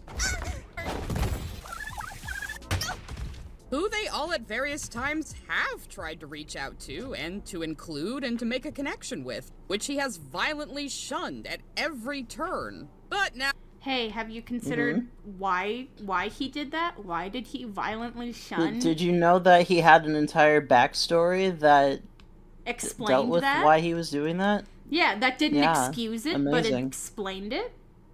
Out to the detriment of their own character development and character resolutions, they all should feel really bad for not reaching out even harder because he has mommy issues. Ugh. First of all, shut the fuck up. Second of all, like... I really... like just saying that is so reductive, it makes me really mad. I really do hate when, like, a character has, like deep-seated, complicated issues with one of their parents, and then, even as a joke, like, people describe it as mommy or daddy issues. It's like... Hey, it's reductive and not nice. But also, like, it wasn't even a matter of them not reaching out to him enough. no matter how much they would try, he would have pushed them away anyway. It was his own internal problems that were causing this to happen. Them reaching out was going to happen anyway, and it was still resulted in the same thing. Yeah, because... They shouldn't be feeling bad about that, because that's not the problem. Zubul is such a bigger person every time. They're so strong. Yeah, Zubul, like, is awesome. It's true. Zubul is, very actually emotionally mature about the whole thing. They get annoyed, obviously, but, like, who wouldn't? Yeah, but I feel like that's just, like, their personality. Like, you know... Yeah. Reminds me of, like, some people... Well, no, that's not... I don't want to say that. Like, people in high school who are, like, too cool and, like, but, like... I don't know. So much of it is... But, like, yeah, it's... The whole point is that Jax did this to themselves. He did this. Yeah. And he did this. Like, we're getting there, I promise. Being shunned by society, having an absent parent, and also one of them who didn't care about what she felt in the first place, and then being homeless because of it, that's not just a family issue. That's not reduced to mommy issues. That's a whole ass thing that technically anyone could fall into. Anyone could be Jax. That's what it is. I feel like there's a difference between, like, mommy issues and you ran away from home after thinking you accidentally killed your mother. Like, I think that's different. Well, I mean, there's that too, yeah. Even just that. Holy shit. Jax's problem was they were more complicated. Like, Jax is just kind of shunned by society being a homeless egg. That's not just a family situation. Yeah, dude. That's what I'd say. Not optimal. And no, Jax... The optics are not optimal. What the fuck are you... Yeah, maybe they're not optimal if you live in this alternate reality where everything is different. Like, what? Amazing that your life isn't perfect. Not optimal. Wait. No, Jax potentially, maybe, possibly being trans does not make this okay. In fact, it kind of makes the implications even worse in context, and it was left ambiguous enough to be interpreted any which way anyway, so it doesn't matter. Speaking of that... Yes, it does, actually! No. It was so... That's not correct. Not ambiguous. Holy shit. It was not ambiguous. Like... this is another thing, too. Also, explain how that makes it worse. Explain yourself. What about that makes it bad? I don't know. Because a trans character because that's died? where she drops it. Because a trans character died, despite the fact that Zubul is also standing right there? I don't know. And also the fact that a trans woman made the show? I don't know. But, like, here's the thing that drives me up the fucking wall. How dare someone do that? Like, kind of wrapping back around to the High Guardian Spice thing. If you have a character that looks into the screen and says, I'm transgender, then your show gets made fun of for being too, like, unsubtle. If you have a character go through extremely... Too woke. Go through extremely obvious trans struggles, but they never directly state that they're transgender, then it's ambiguous and up for debate. I'm going to fucking scream. Oh my god. I watched the movie and genuinely thought Jax was a trans man. It was ambiguous. That's okay. I mean, that... Sure. That's better than just imagining that, like, this is just a man. Yeah. This is just a cis man who's evil and mean. Yeah. That scene with Ribbit, though, talk about a generational... I also think that, through. I mean, there is a lot that was... Yeah. Sorry, I do feel like a lot of it is also, like... outside of the show too. Well, I feel like with all the stuff that Goose would share and talk about on her own accord, that would lead people to be like, well, yeah, that's obvious. And it is significantly less obvious in the show on its own, but it's not as if it didn't point to anything. No, it totally did. Jax literally said, "You think I'm just a little chicken fetus that you can crack out of the egg?" Yeah. And, like, yeah, it's because you are. Yeah, and it's because that was foreshadowing. And it's almost like the other trans person in the circus fucking clocked him and was trying to get, like, her to open up. Like, oh, isn't it... Yeah, and like, I mean, even Zubul kind of, like, makes fun of him for it, too. Well, yeah. Not makes fun, but, like, rightfully kind of paybacks for all of the nonsense that he points at Zubul, too. Yeah. Which I also thought was like, okay, well, obviously all of these jabs at Zubul, they're not even necessarily malicious. They're just he's just kind of teasing them. And in a way that, like, makes it seem pretty obvious that Jax is clearly not just a straight man. He's coming at it from, like, this lens of, like, knowing queer culture even, like, slightly. Also internalized and that made it more interesting as well, because, like, huh. Yeah, there's that also, too. like, deeply like, I'm and sorry. It's like, huh. Are we skipping the fact this wasn't a surprise. That Jax... The specifics of it, maybe. Just dropped a slur, like, in his mind. Like, that was funny. Oh my god. I want to see the I didn't catch that it was the slur, but I didn't either I until, thought like, that was funny that I heard it fact. afterwards. Yeah. I didn't realize it until after yeah, the fact. I was pointed out and I'm like, oh. Oh. That's funny. I want to... Yeah, internalized queerphobia Can we have the uncensored cut? I want to... I guess that's kind of funny. Although, maybe not. It would be funny. Maybe shouldn't have audio of Michael Kovac saying the F slur.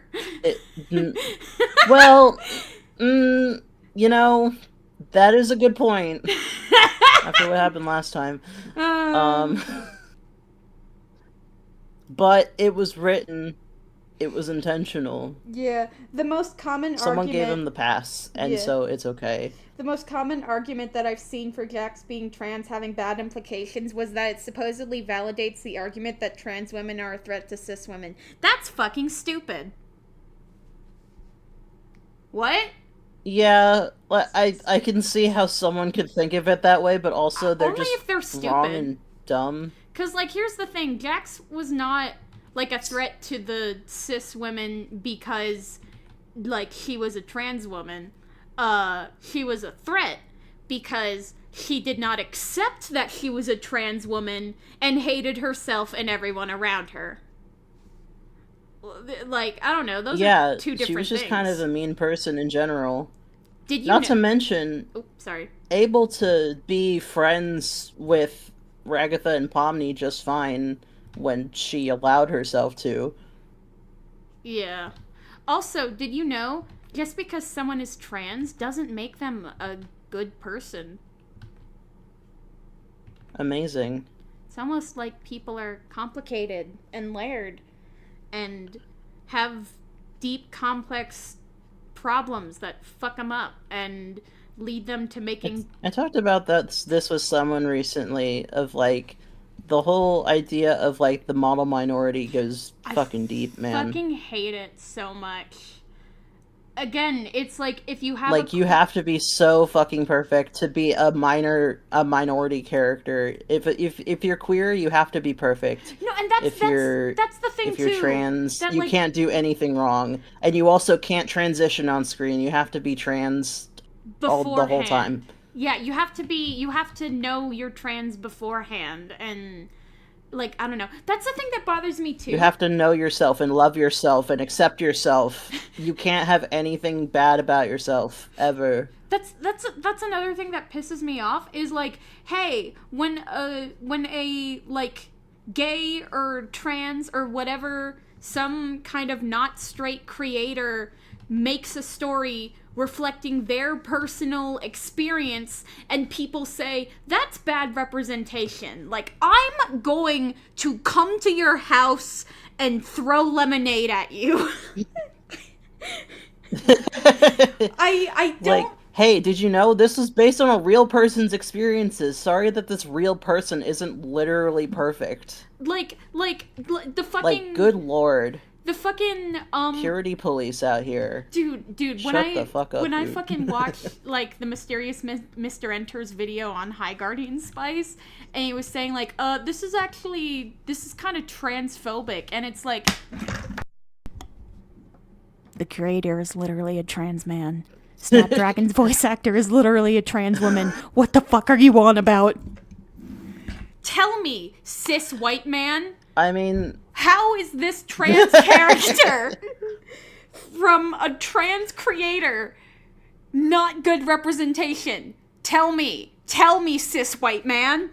Ah! Yeah. Transphobic trans people exist in the same way that homophobic homosexual people exist, but... Well, yes. Yeah, you're not really coming from a great place, buddy. Dude, that whole argument, I think about that sometimes. Don't do that. I think about that, because it was like, he literally pulled the J.K. Rowling of like, oh, there was a time where I was questioning because I didn't like the manly standards that I didn't live up to. And it's like, okay, oh my God. This ain't about you. And that makes you able to do this.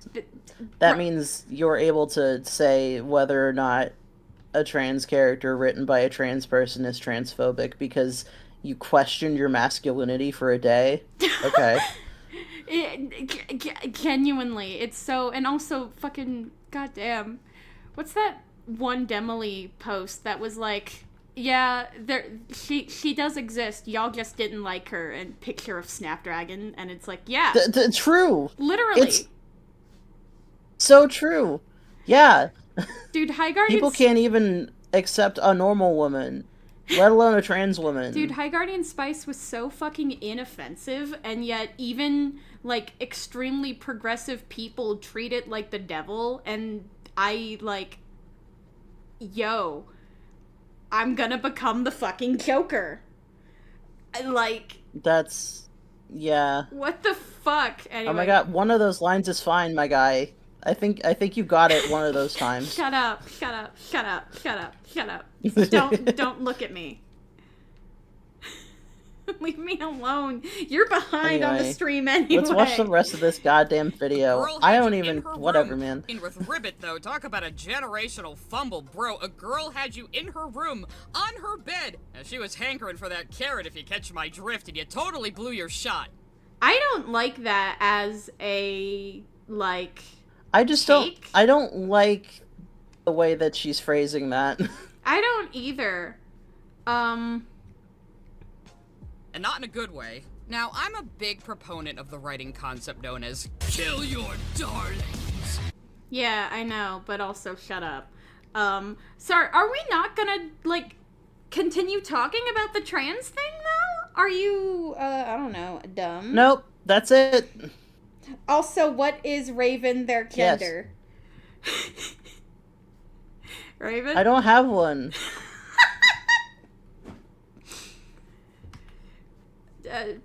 Yeah. No, they're just like this cool thing that exists. I'm just a guy, man. Guy, non-masculine. Guy, a tiny bit masculine, but mostly not. Yeah, guy, gender mostly neutral. Nothing. Yeah. No, you're not nothing. You're super cool. Yeah. Yeah. Yes, Raven is a they, them.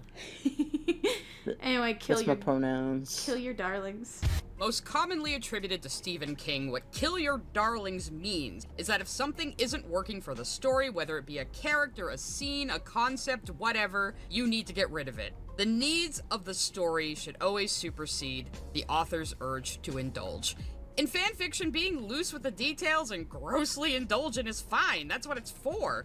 But in an original work made to be experienced by others, it doesn't make for satisfying storytelling. I don't give a shit. I think authors should be more self-indulgent. I agree with that, but also I don't understand where they're going. They're saying this. that because Jax is Gooseworks' favorite, that, like, something, I don't know. That she deserved to abstract and die? I don't know. See, that's another thing, too. People talking about, like, oh, Jax, did she deserve to abstract and whatever. It's like, what the fuck are you talking about, deserve? What the hell is this? The goddamn Hays Code? Like, no. It's not a matter of deserving or not. It's the fact that it happened. Yeah. To tell the story that was being It happened told. as a consequence of Jax's actions. Yeah. I really do hate, like, this, like, oh, did she deserve it? It's like, that's not how the real world works. Like, sometimes... It also is just not... Yeah. It's just not what's necessary to talk about. No, not at all. It's not a matter of deserving. Also, just because you don't like them doesn't mean they're not worthy of being with human compassion. Yeah, like, that's another thing, too, I feel like, is something, like, people, it's that thing of saying, like, people treat real people like fictional characters and fictional characters like real people. It's like... It's true. No. Like, just because Jax reminds you of some asshole that bullied you in middle school does not mean that it's a bad character. That does not mean that. Yeah. It just means you gotta get over your own personal shit if you want to enjoy this piece of media.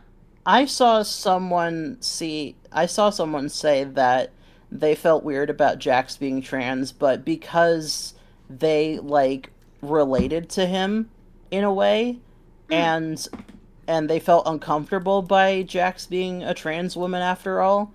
And I'm like, okay, I can understand that being weird for you specifically, but... Like, sorry, buddy. At the same time, like... That's kind of your own problem. I'm sorry that a character that you like isn't exactly you, and you can't project onto them the exact same way anymore. Holy shit! That reminds me oops. of, like, dude, this was Overwatch. Holy shit! But when Soldier 76 was confirmed as gay in, like, some ass, like, light novel shit. Oh, did you not know that? Mm-hmm. No, I did, but I was just like, yeah. I remember the bit. That and Tracer, too. Well, Tracer being gay, like, whatever. No, but specifically, Soldier 76, I had a questionably friend in high school who... Not great. Anyway, but he was saying that, like, he was upset because, like, Blizzard ruined this character because he would play...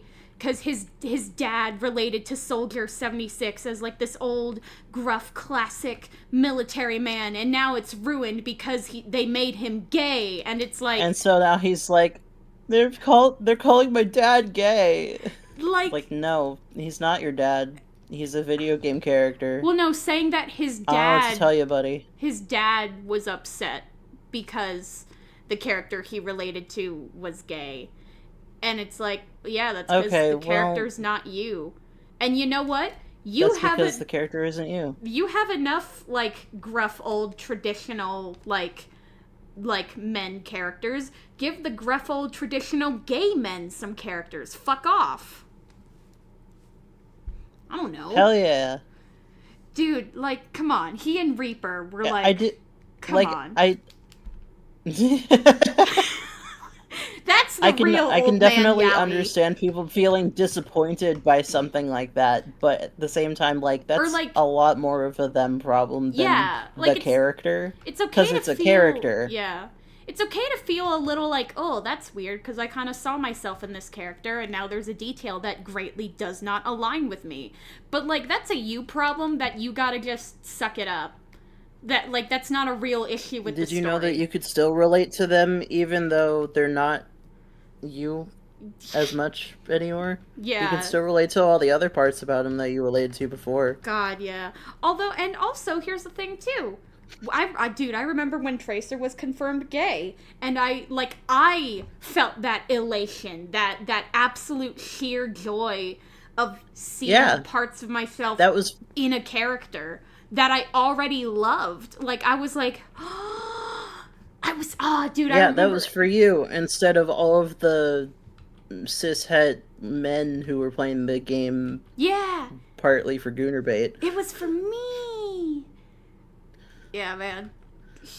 People are for you. Anyway. And I know Goosework, like, literally killed her darling because Jax abstracted and all, but that's not what it means. Episode 9 is just kind of poorly constructed overall. Pomni suddenly has narration out of nowhere. I do think that was weird, that Pomni randomly has I did narration. find that strange, and it made me a little confused. Another thing that, like, bothered me... That could have been done better. Another thing that bothered me is, like, when Jax is abstracted and is running around, Kinger isn't anywhere. He's not anywhere. I didn't think about that until you mentioned that the other day, same. and I'm like, well, yeah, because he wasn't necessary. Well, I know, but I still feel like... He simply wasn't needed in the story at that time, so he just kind of fucking disappeared. Yeah, and I don't like that, because I feel like, I don't know, his insight would be really cool. But especially with that, you know, that would be a good way to work back around to, like, when he was like, oh, the first abstraction. Like, that would be a good way to, as somebody who's seen the most abstractions, having been there the longest, like, that would have been a good way to, like, loop things around. Just have a little extra something. But also, it doesn't matter that much. Who cares? Maybe so.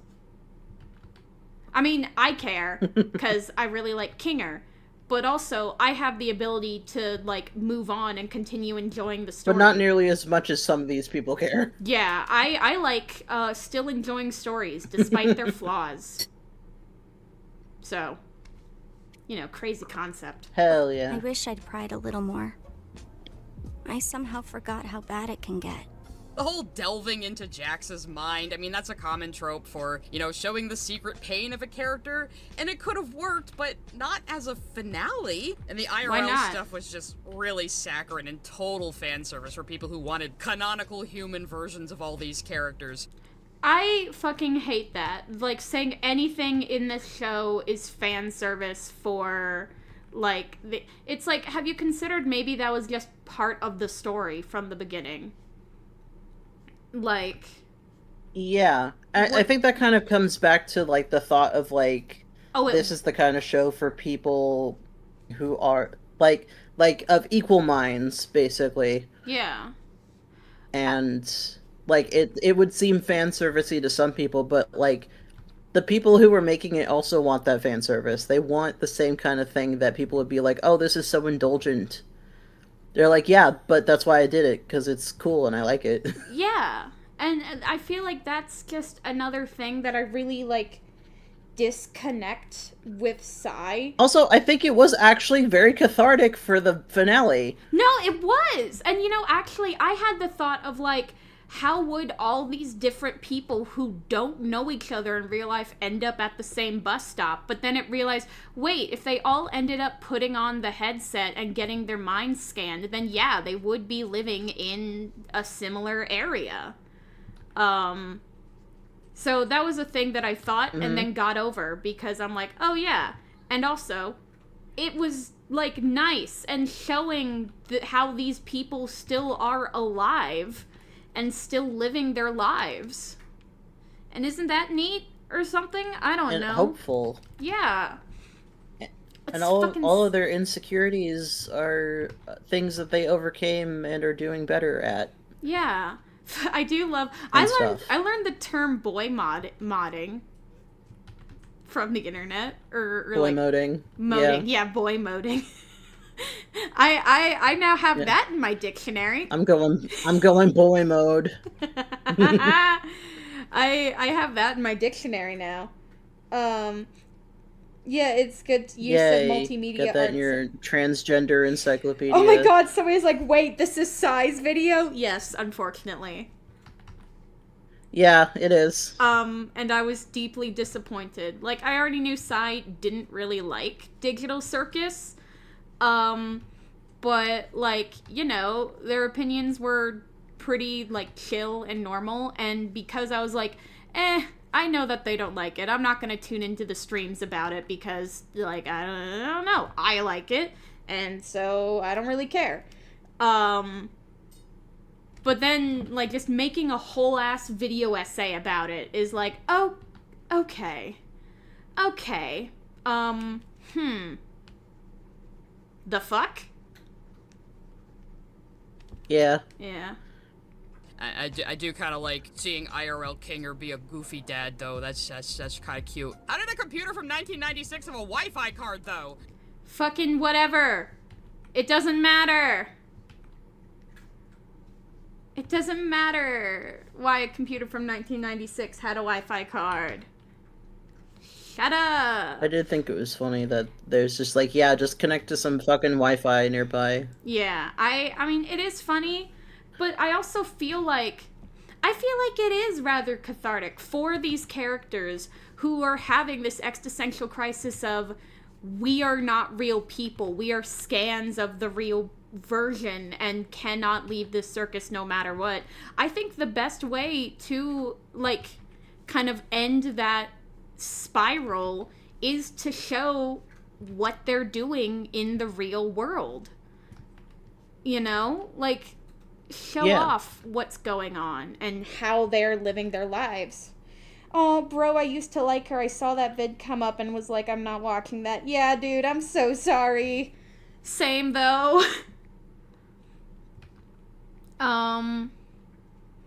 But, like, yeah, I don't know. I liked it. Is CNA still in business? Is this computer still just running in an abandoned building? Why is the power No, still it's on? abandoned. That was discussed. And also, that's we talked not about this. Important. It's not important. Who cares? That's Yeah. the thing too. People want all this lore on CNA and you could have the question, but it's not that important to get the answer. Exactly, because it is set dressing. It is the stage in which the story happens upon. It is not the most pressing thing in the world. Oh my god, I don't know. After Pink King and Slurf stuff, I hopped off. Man, I don't care. I don't fucking care about Pink King. I also think he's a fucking idiot, but whatever. Sorry, Raven, for the lore that you're unaware of. Stay unaware. I don't care. Yeah, I'll continue being ignorant. That's fine. Yeah, no, Pink King is a fucking idiot, but whatever. Anyway. Did Kane create the circus on some server that automatically uploaded them to the cloud? Are you getting how sloppy and frustrating this is? It's not sloppy and frustrating. It's just the setting. We don't really know how far that Wi-Fi door was from it's not the airtight. circus. Yeah, like almost every other story. I don't know, man. Fuck, dude. Like, we're almost there, though. We're almost there. Almost there.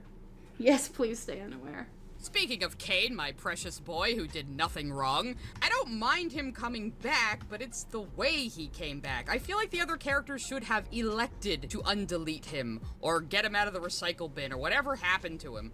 I was always kind of expecting Kinger's line about how the worst thing you can do to someone in the circus is make them feel unwanted or unloved was eventually going to come back around to apply to Kane.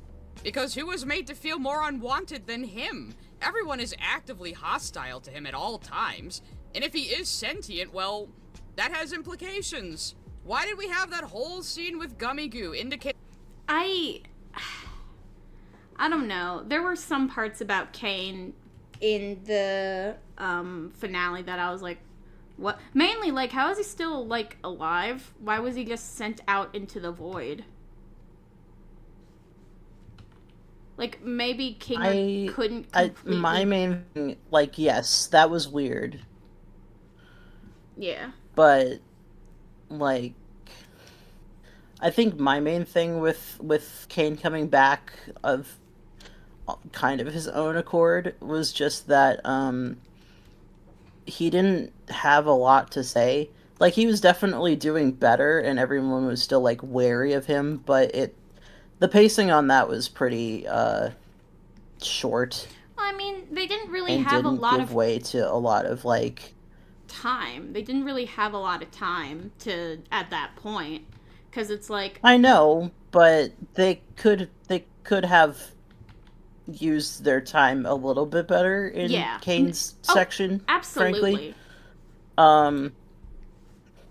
No, like, I thought it was interesting. It was very confusing. It was, but interesting, and I do think that in terms of this point, like, Kane is just as sentient as Gummy Goo in the sense that they are self-aware artificial intelligences. They are still computer guys, but they are aware of what they are and how they are in the world. And that is interesting.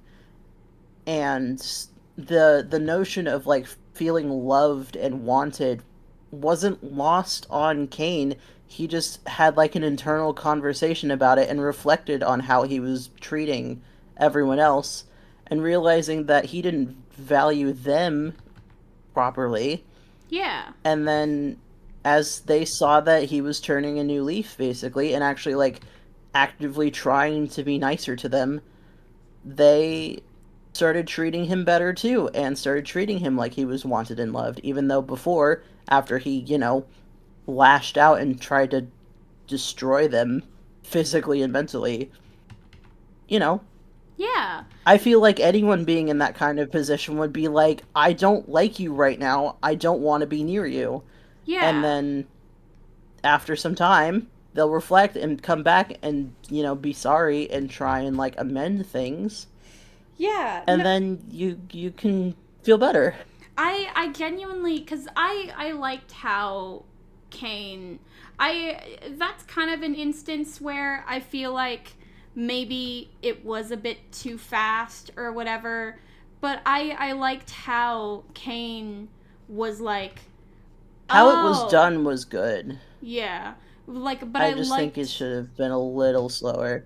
I liked Kane realizing, like, oh, I, like, never considered how they feel. Especially, like, because the main thing that I think is, like, after he had his, like, self-conversation in his office, and then immediately went to, like, the group, and they were like, hey, no, give us time to process things or answer our questions, and then he just didn't listen. He wasn't willing to listen.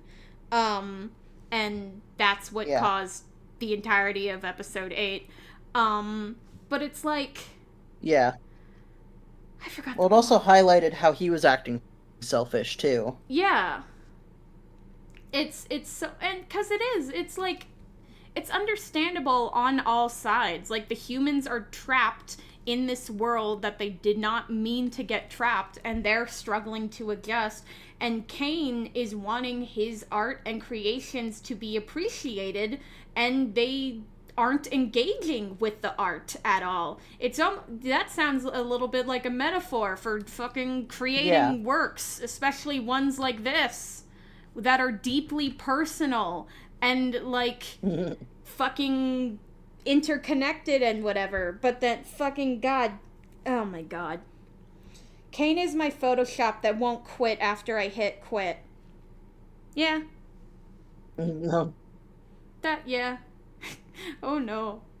That an AI could develop sentience and have emotions and be worthwhile treating as a person, and then that never applied to Kane.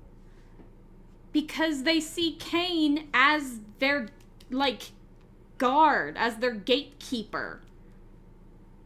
Like, I don't know. That seemed pretty obvious to me. Yeah, although... he literally introduces himself as the ringmaster, so he's in charge of everybody. And they're just like, yeah, okay, I guess. Sure. they're never invited to meet him on his level as a person. Yeah, because they're automatically like, oh, so he's the authority here, so I guess we've got to listen to him, right? Well, and also, like, he's always, this is a thing that I realized, like, he's always literally above them. He's always floating above them. He's on a different level. So it makes it hard for them to talk to him one-to-one on a personal note because they never have that opportunity. Meanwhile, Pomni and Gummy Goo were literally stuck together underneath the map, and she was the only person there to help him with his own, like, oh my god, I'm not a real person. My mother was never real. Nobody's real. Like, everything I know is a lie. And Pomni was the one to help him with that. But, like, they never had that opportunity with Cain because Cain didn't give them that opportunity. Yeah. Yeah, I was sure him making shapes to get to the door was a metaphor for something I couldn't figure out what. Well, I think it's a metaphor for, like, because we see two different instances of, like, him as Cain getting to the door, but then also him as the red dot slowly, like, learning how to create things properly. You know? To get to the neural files to create the people and stuff. Yeah, it was sort of a metaphor for, like, him trial and error about, like, how things can be, because, like, either my interpretation or something that someone else had also said too was, like, he tried the same, you know, normal cubes a few times, and then all of a sudden, oh, cube don't work. Let's try again. Does cube work again? No. Let's try something else. And then just, you know, like, feel it out from there. Yeah. So, like, there's something there about just, like, learning and growing and learning from your mistakes and stuff. Yeah.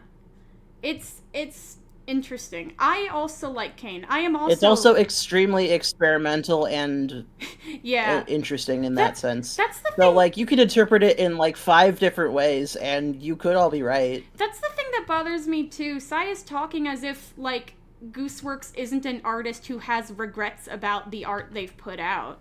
Like, I saw this one thing of, like, Michael Kovac saying Goose really hates episode 1, because, like, if they were to do it again, then she would redo, like, they would change a bunch of things, but it's like, I don't know, it's weird that...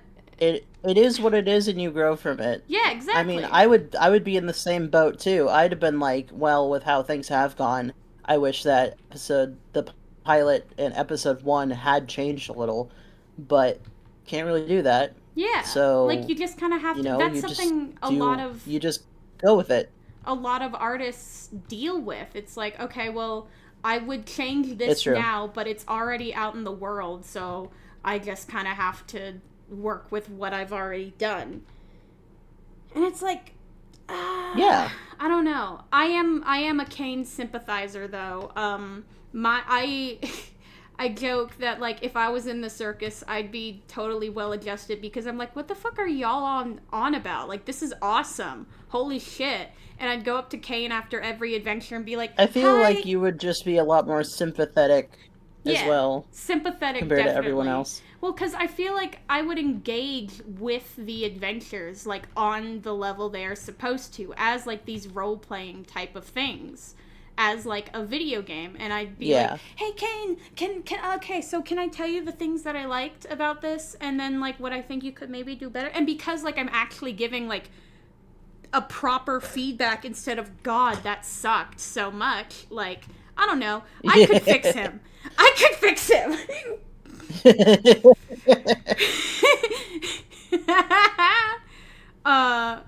But yeah, I don't know. That seems like an easy you little would have speed run to the finale where he's nice to everybody. I would have, yes. I would have been like, man, yeah, sometimes I miss the outside and it's weird. And then he's like, oh, would making an adventure about it be helpful? And it's like, not really. And it's like, yeah, I can explain human emotions to you. You could have just asked.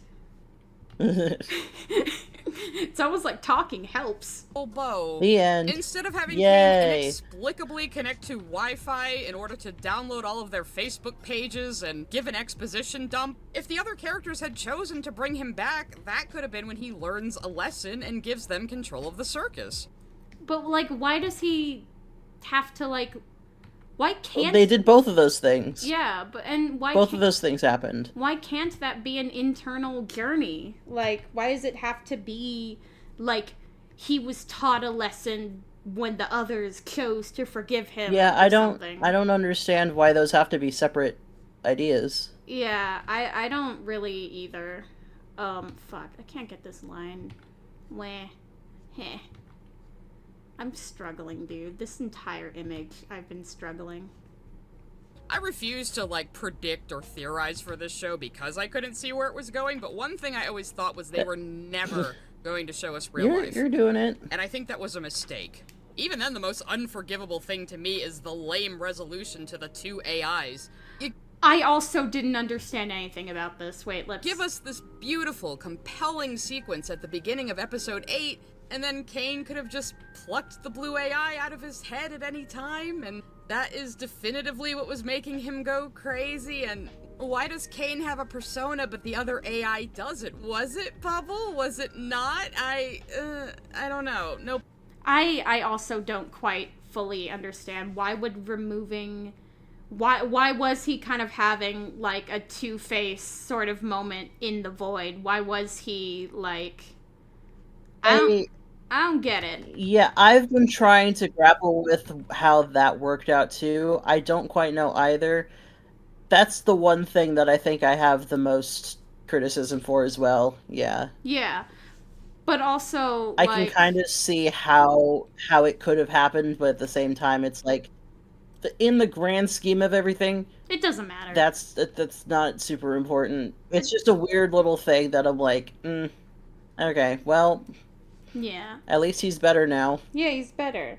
Woo. Cool. Nobody knows. I don't think even Goose knows. I think The Amazing Digital Circus has really been carried by iconic character designs, great animation, just wonderful design work all around. But when you strip the story down to brass tacks, it's just kind of a mess. I think the show is still pretty good. It's maybe not my cup of tea, but I can see why other people like it. I do appreciate its existence. I do appreciate what it's done for indie animation, and I definitely appreciate how handling a project this big can get unwieldy very, very fast. But in the end, I think Gooseworks probably should have taken her own advice from her own themes in the last act.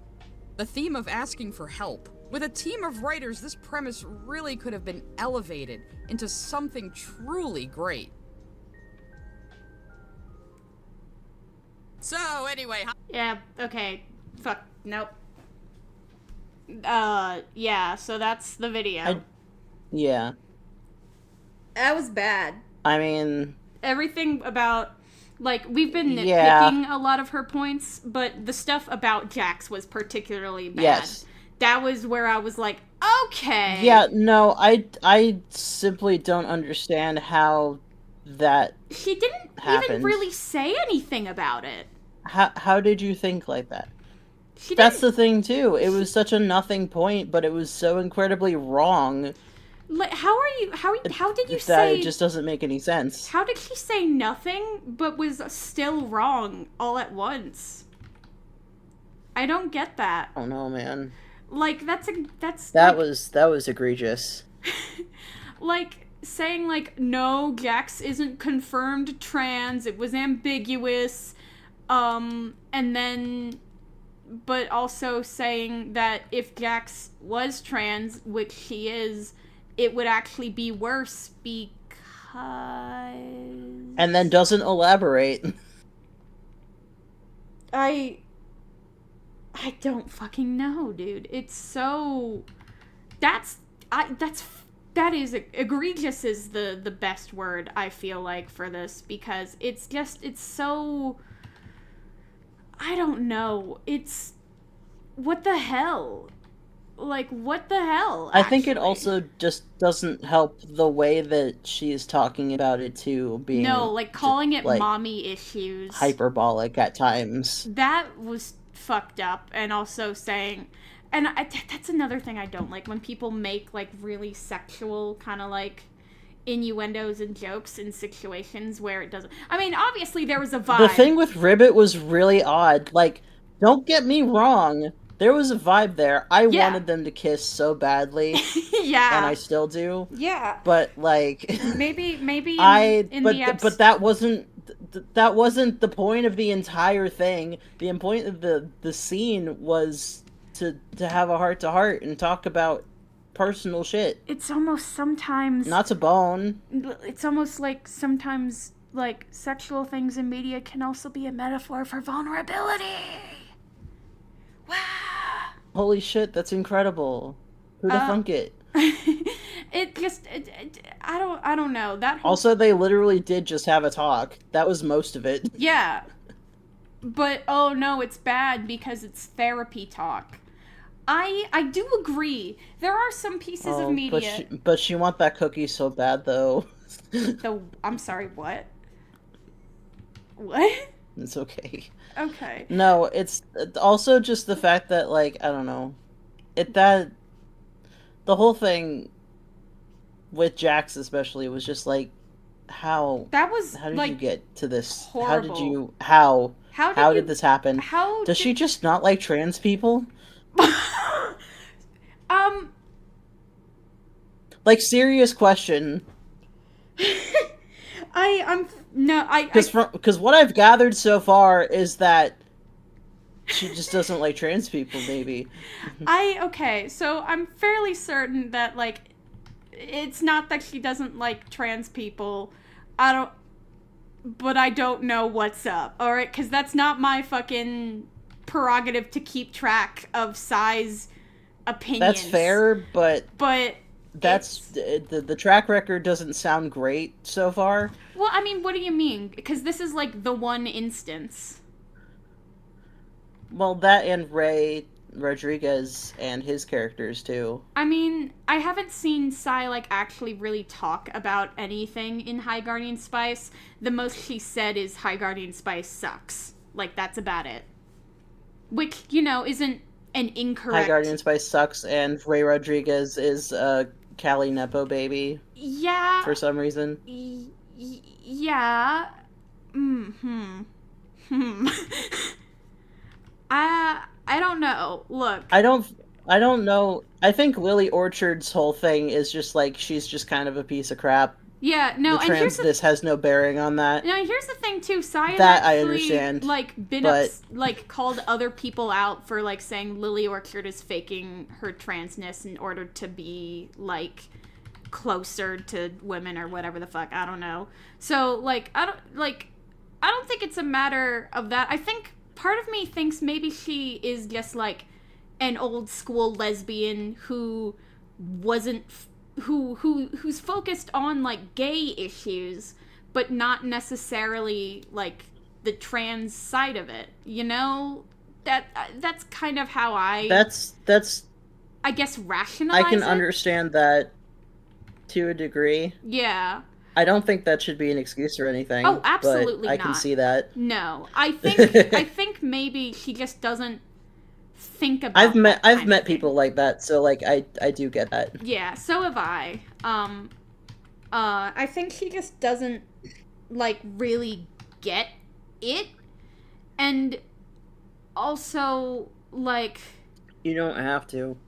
I don't fucking know, man. It's I'm sorry, I do love you. Anyway, yeah. Her takes on Jax are excruciatingly wrong. No, like, that's incredible. I don't like that. And saying that the other characters also she hates fun, apparently. Yeah, and also that the other characters sacrificed their own development, even though it was fucking clear that, like, from the beginning, Pomni was, like, connecting with Jax. They all developed. They all developed. Yeah. Just because every single character didn't have a fucking spotlight episode does not mean they were not all developed. Holy shit. Yeah. They were all really well developed if, you know, you pay attention. If you had eyes to see. If you had eyes and ears to listen. Wow. Anyway, that was that was that. That was one video. It's been we almost talked about it for 3 2.5 hours. hours. What are you gonna have for dinner tonight? I don't know. That's a good question. I don't know. I got a lot of stuff that I need to eat. I know. Man, I still need to make my pizza dough pretzels. Oh yeah. Yeah. I've made myself a bunch of weird pizzas lately, and they've been really good. Fuck yeah. I need to post about them still.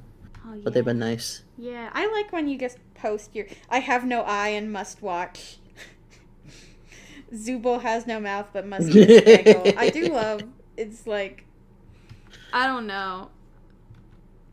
That's true. What? The one thing we can all agree on, the Zubul Gangle having sex at the end of credits, everyone's like, yeah! Yeah. They finally got it.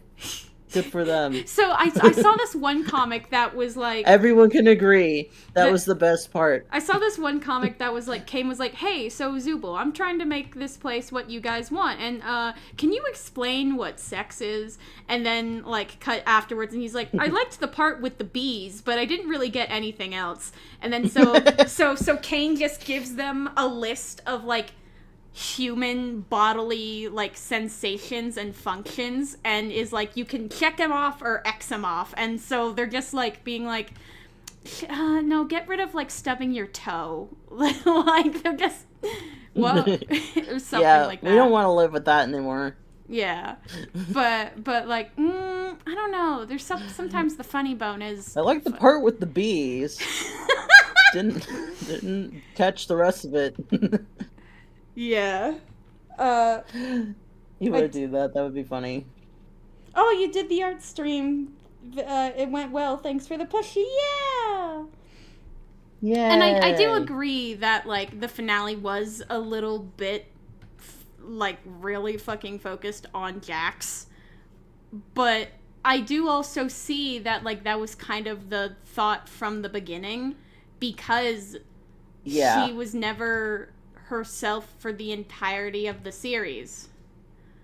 Therefore, we would spend the finale understanding this character and why she is the way she is. Yeah. And I did appreciate that. Yeah. I just thought I think my main problem was just that the finale could have been paced better. It could have been paced better, absolutely. Look, you can make criticisms without sounding like you're stupid. Without sounding like an asshole. Yeah, I think that's the thing too. Like, Sai acted so like mightier than thou, and it was really odd. You're allowed to have criticisms, and you're allowed to be like, I didn't like this. Why didn't this happen? Because some of the things that she said were like, I agree. Yeah. But the way that it was said makes a big difference. Very like, I am smarter than the writers. I could have done a better job than you could have. That's the thing that pisses me off. Could you have? Because I don't think that your ideas sound that good, to be honest. Fuck you. I loved Spudsy's episode. I did too. Everyone did. And it was great. The idea of putting Spudsies in like the Kane onslaught is really dumb, and we don't. That really, when you explained that, I was like, yeah, no, that makes total sense, because it also wasn't something he would have thought of at all. Yeah, and it was specifically for Gangle, to feel like a person with control and power again. Yeah. And it's just... Which wouldn't be a torture. It would be good. That's why she did it. Yeah. I guess the whole of it was very... it's weird criticisms that don't make sense if you think about it for, like, I don't know, a second. And mostly just, like, nitpicking. But she had a lot of conviction about it. Yeah. And it's like... You really don't need so that means it's true, you right? really don't need that much conviction for saying you didn't like a show. I think that's the thing. And I don't know, and this is frankly, this is something that I also struggle with when I talk about shows that I think are bad, is like, how do I make sure that I don't come off like that? How do I justify There is a balance, and I think a lot of it is also, like, just YouTuber syndrome, essentially. Like, if you I just ever have the need to be, like, a little bit, like, bombastic about literally everything, or else it won't be interesting enough. If I come down with YouTuber syndrome, please put me down like a dog. Yeah, I'll shoot you out back, it's fine. Thank you. Thank you. In Minecraft. In Minecraft. In the digital circus. in the digital circus. It'll be like they all get guns. She'll like, respawn, it's fine. Yeah. Yeah. You got multiple lives, it's fine. It's funny. So, like, I don't know, that's something, it's called Goomba fallacy. What? I've never heard of that term in my life. But, like, I don't know. I think I might have once, but I don't know. So, I don't know. It's hard. Yeah, no. Yeah, they're... What's Goomba fallacy? I see it. What's Goomba fallacy? It's... Hold on. I'm trying to read it here. A logical fallacy that occurs when someone sees contradictory opinions expressed by members of a group and mistakenly believes that those people are being hypocritical, when in reality those contradictory opinions were expressed by separate individuals. Oh. Wait, in reference... and there's, like, a thing that's like, everyone on this website is stupid except for me. Except, you know, not really. Yeah. Because there's multiple things happening at the same time. Yeah. And yeah. I don't know. It's so, like, but yeah, so it's like, how do I, there is a balance, and I always want to make sure, because I love tearing into bad media. I love it. Yes, I know. And you often sit in the sidelines like, why are you doing this to yourself? I mean, I can understand the allure of it, because I too like criticizing things that are like maybe not in the same way, but, like, you know about, like, Mystery Science Theater? Do you know what that is? Yes, that's the one where, like, they would watch classic movies and then these, like, 3 characters would commentate, right? Yeah, it's basically like they get a bunch of old weird movies that typically are bad and then just riff on them for the whole time. Yeah. And it's great. Yeah. Like, it's sort of like that's the sort of thing where it's like, that's fun. I enjoy something like that from time to time, but, like, I would much rather watch something good than subject myself to something bad. Yeah, I mean, know, that's fair, but I also... But I understand the appeal. Yeah, something about this face, I don't like it, but it's fine. I'm moving on. I don't. It's literally mind it. It's literally not that big of a deal. I think it's literally it's fine. I think that's what this entire stream has been like. It's literally fine. Like, that's just what happens when you do art, though. Like, yeah. You can be, like, hyper-focused on, like, it's not perfect. It's like, it's probably not ever going to be that perfect. You just gotta go with it, man. Yeah. But, so, like... Just like Goose with Digital Circus. But, like, yeah, so I always... It's all come full circle. I always want to make sure that, like, whenever I review something or criticize something, that, like... I don't know, I'm not just, like, being an asshole about things, you know? And it's hard to there are very few times where I have to, like, help temper your reactions to stuff. When I was watching Glitter Force... Because sometimes you will. I know. Like, mainly, like, with stuff that I'm passionate about. Like, if I'm just watching an anime to, like, talk about, like, I'll be like, wow, this fucking sucks, and then, like, move on. But there are some, like, again, with Glitter Force, which you were physically present for, there were multiple times where I was like, oh my god, the fucking pun in the episode title, and you were like, do you actually care that much, or is this a bit? And I was like, It's a little bit of both, and that makes sense. But also, like,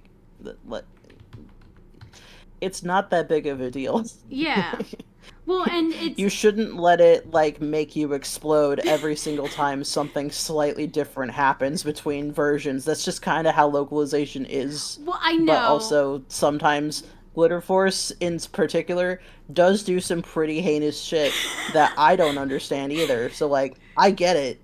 Yeah, so it's but like, not everything is that. No, I know. on that scale. It's about finding the balance, and that can be hard. But also, it's mostly like in terms of like script writing. Like I'll do this too sometimes, where like it's a balance of like being funny, but also like genuinely trying to express your opinion. For the most part, I don't really figuring out how to do that at the same time. I try without to not... just being blasé about it. Yeah, I don't actually really do a lot of, like, I guess, jokes in my videos, I don't think. I just kind of talk and express myself.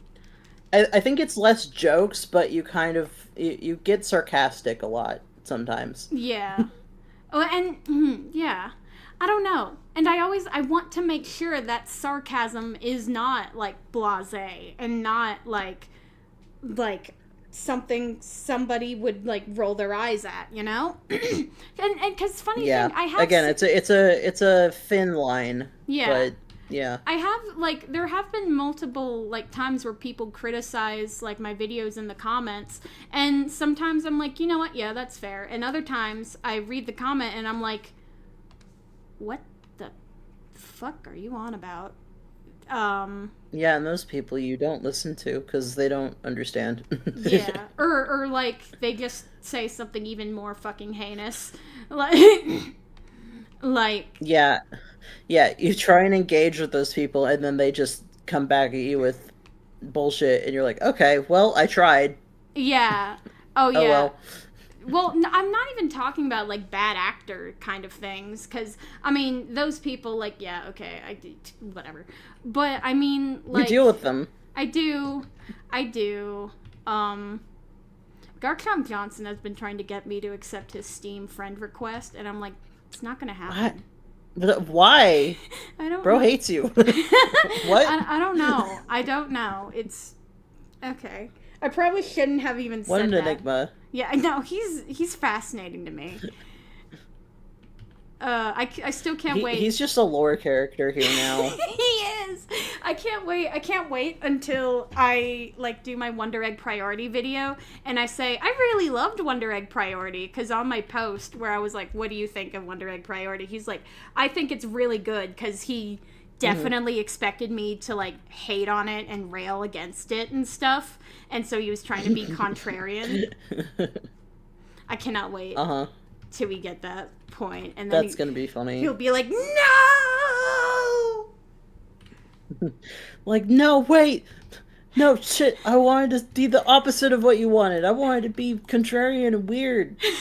No, my persona shattered. My cool straight guy persona.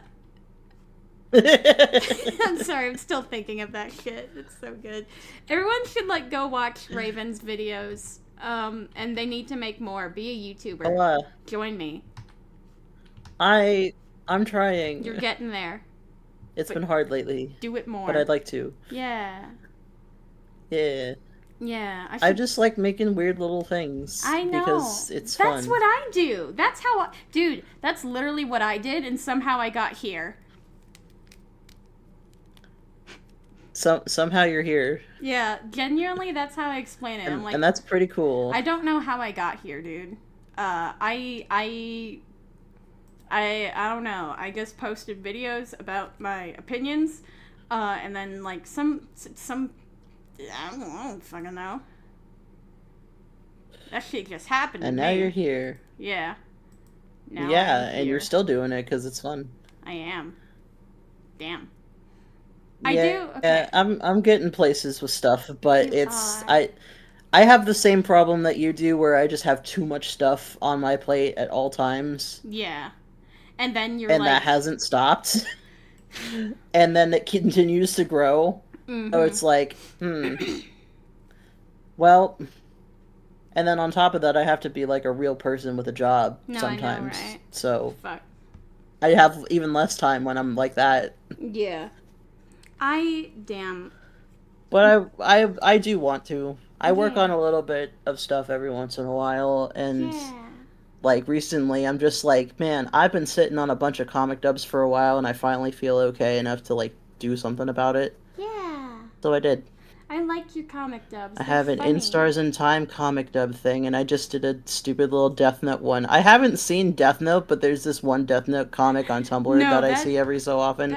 That's just really funny, and I'm like, I need to do something about this. There's something in me that's like, I can't rest until I make this real. So I did, literally earlier today.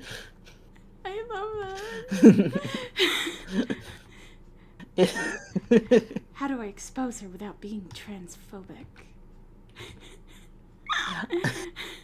I could just see like the coloring that they do in the show sometimes, where it's just like the music. It needs to be so overly dramatic. Dude, the music got me too. It had to. Like, I'm just like, holy shit. The music also just like fell into place so well. I didn't have to time that out very much. It just kind of happened that way, and I'm like, this is perfect. This is literally going so perfectly. I'm so happy about that. my straight cool guy persona. I'm a early 2000s teen boy. I shouldn't even know what a neopronoun is. I love that. It's so. Oh my god. Oh god. So stupid. It's like, I do love speaking of... Yeah, what? Sorry. Just like I was gonna say, speaking of the crap that I've been doing... Yeah.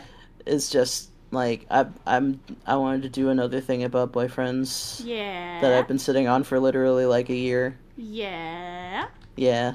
Yeah. That's the next thing that's gonna happen. If you should just make a video on boyfriends. Like, you just talk about Well, that's what I'm going to be doing, yeah. Oh, fuck yeah! That's exactly what it is. Hell yeah. Did I send you that one video that this person, Quinamon, like, did about it?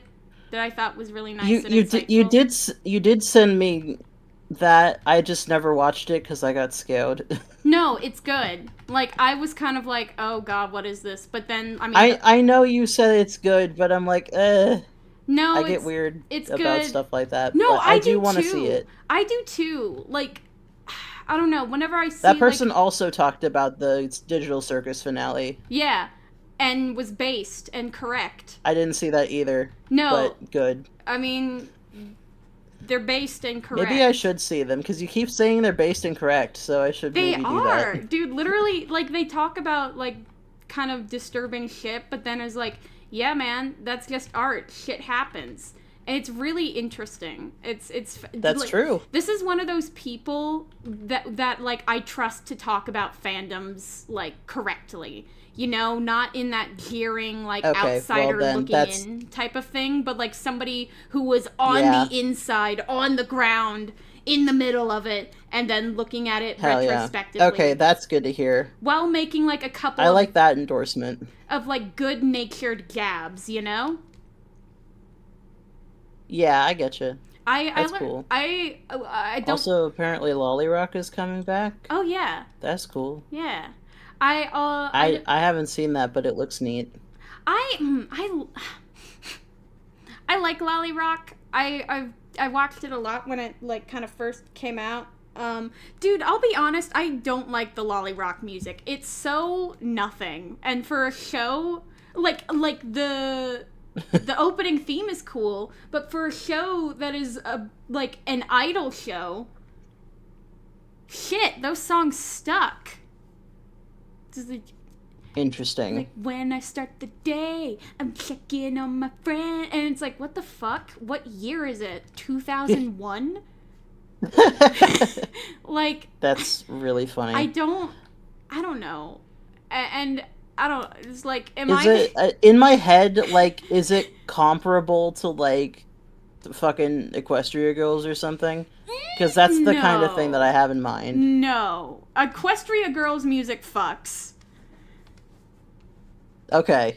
So Like, it's worse than that. Yes. No, here's the thing, like, for me, Equestria Girls music is, like, the right level of, like, campy fun, but, like, the music itself is technically impressive and fun, and the lyrics can be... I watched it in French, to be fair, Cake. That's fair. Yeah, maybe it's better in French, I don't know. I watch it in the English dub where Talia is voiced by Rainbow Dash. I know, it's cool. I also, like, I find some things with Lolly Rock, like, they've had all three of the main, like, three girls. Like, they've had an episode where, ooh, they get turned evil, but, like, they don't, like, fully do much with that concept. They just kind of have it for the bit. And I feel like there's, like, you could do something a little more fun with that than just, ooh, they're evil now. Even though one of them was, like, a little too episodic. Yeah, like, one of them was, oh, it's just, like, mind control shoes. One of them was turned evil because of, like, hair product. And the other was, like, she lost her memories, and the villains were like, yeah, we're best friends. You're on our side. And she was like, okay. And they're like, those guys are the bad guys. And it's like, okay. And then when she transforms to fight her, like, actual friends, but she doesn't remember, then she just gets a dark transformation because... like, I don't know. Like, it can be episodic. I don't mind episodic. I watch Pretty Cure. But, like... like, the concepts don't really, like, go anywhere. Yeah. And it's a little too, that like... is weird. It's a little too, like, tweenage drama-esque for me, I think, is another thing. Oh, fuck, what the hell, Fafnir? Yeah, I can see that. Fuck. Faf. Oh, no! Wait, fuck! Streaming for so long, they found a way to revive JFK. Wait, fuck, wait. What? No, fuck! Oh, God, wait.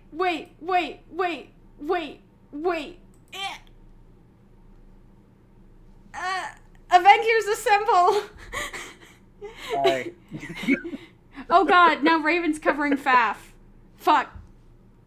I had my one joke, and it went along so much better than I expected it to. There we go. Hello. Hi, Raven. How's it going? I guess we're all here now. you gotta have both of our guys on here now. Yeah! You were on top of Faf. I know. It's okay, I fixed it. And now you get to see my little guy. Yeah. Little guy. Oh my god, he rules. My little guy that I made yesterday. Exactly. That was the point. Oh my god. Yeah, no, I have been going for so long. I was cracking up because I just assumed that what happened from their perspective was you've been streaming for so long, JFK revived, and then I just disappeared.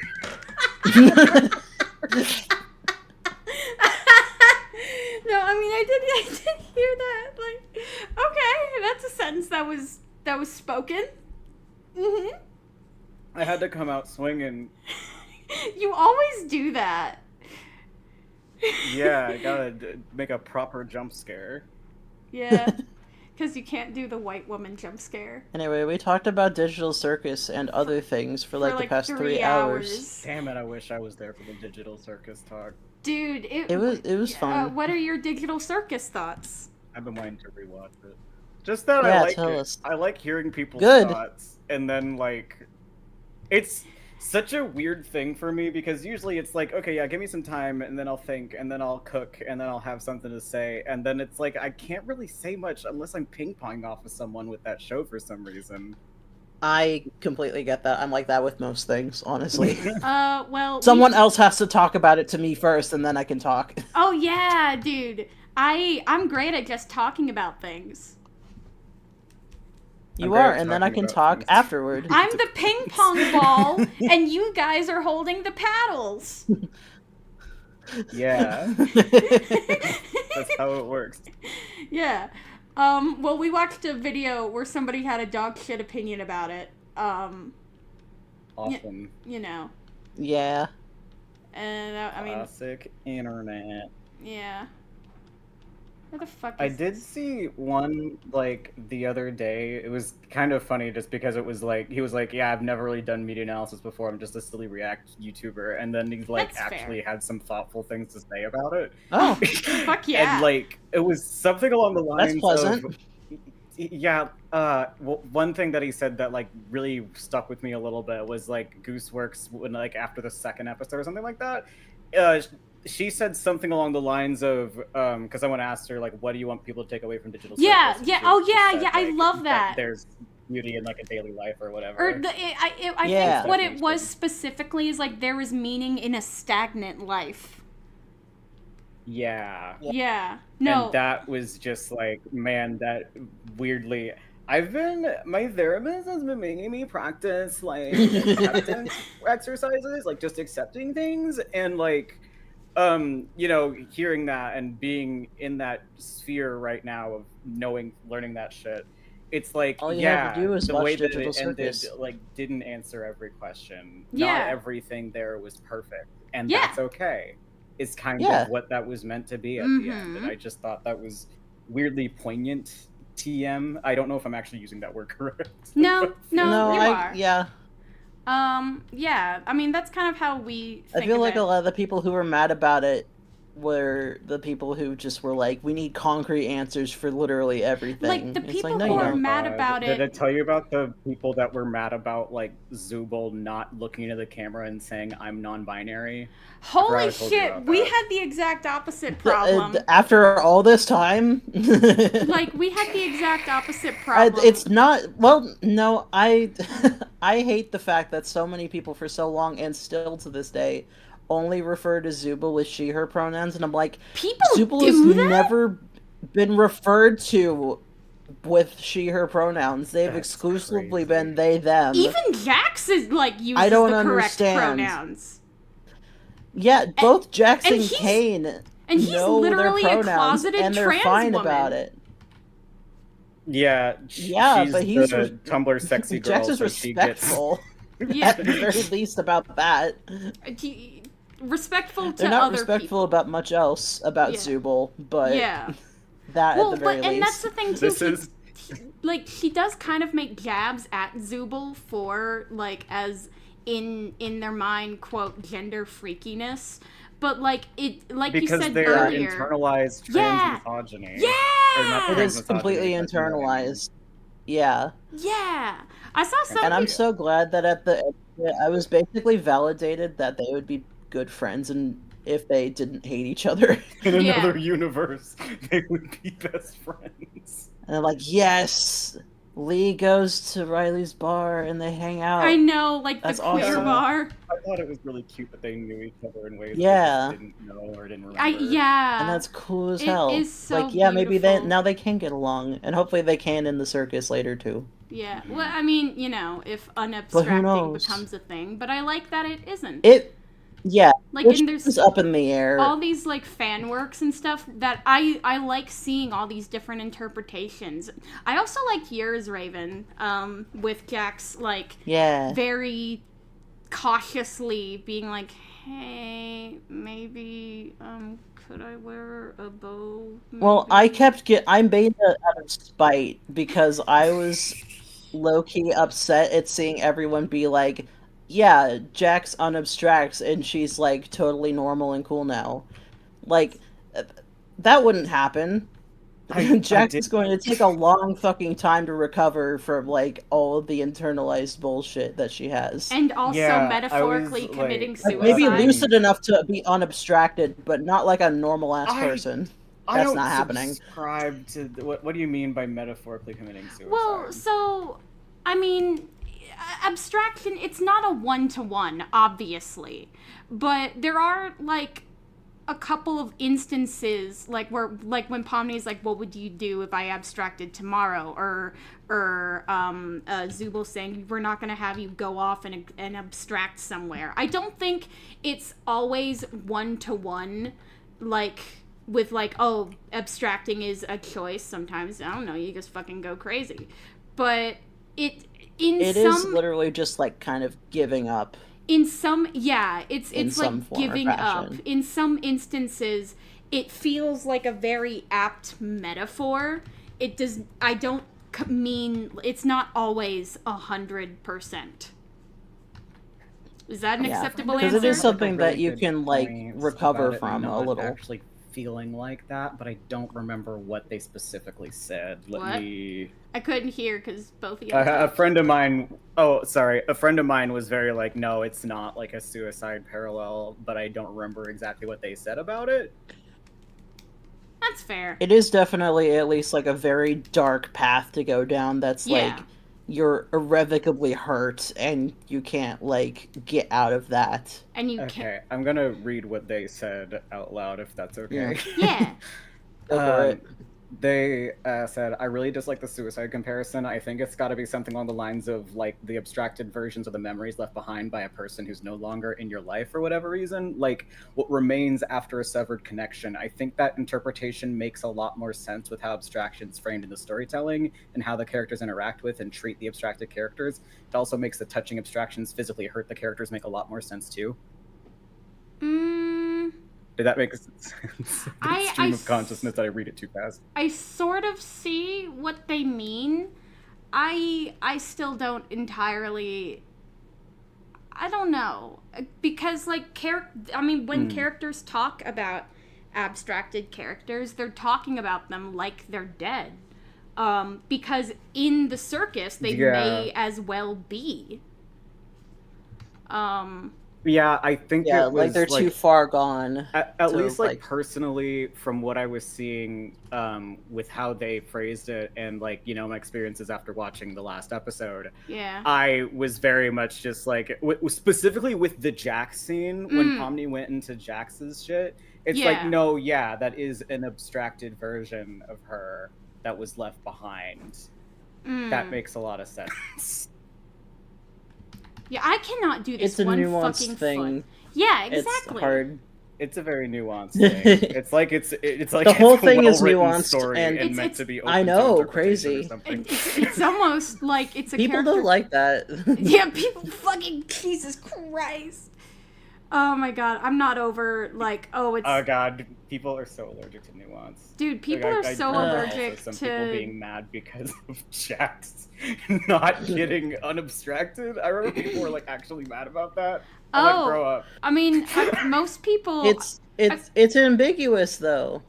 Yeah, that's the thing that's fun about it. Or no, it's not that. It's still hopeful at the end. It is, dude. I love the table scene paralleling like the very first episode, where in the first episode they were all separated, spread out, not really connecting or interacting with one another. But in the last one, they're all sitting at a round table, all facing each other, talking animatedly with one another, and I'm just like.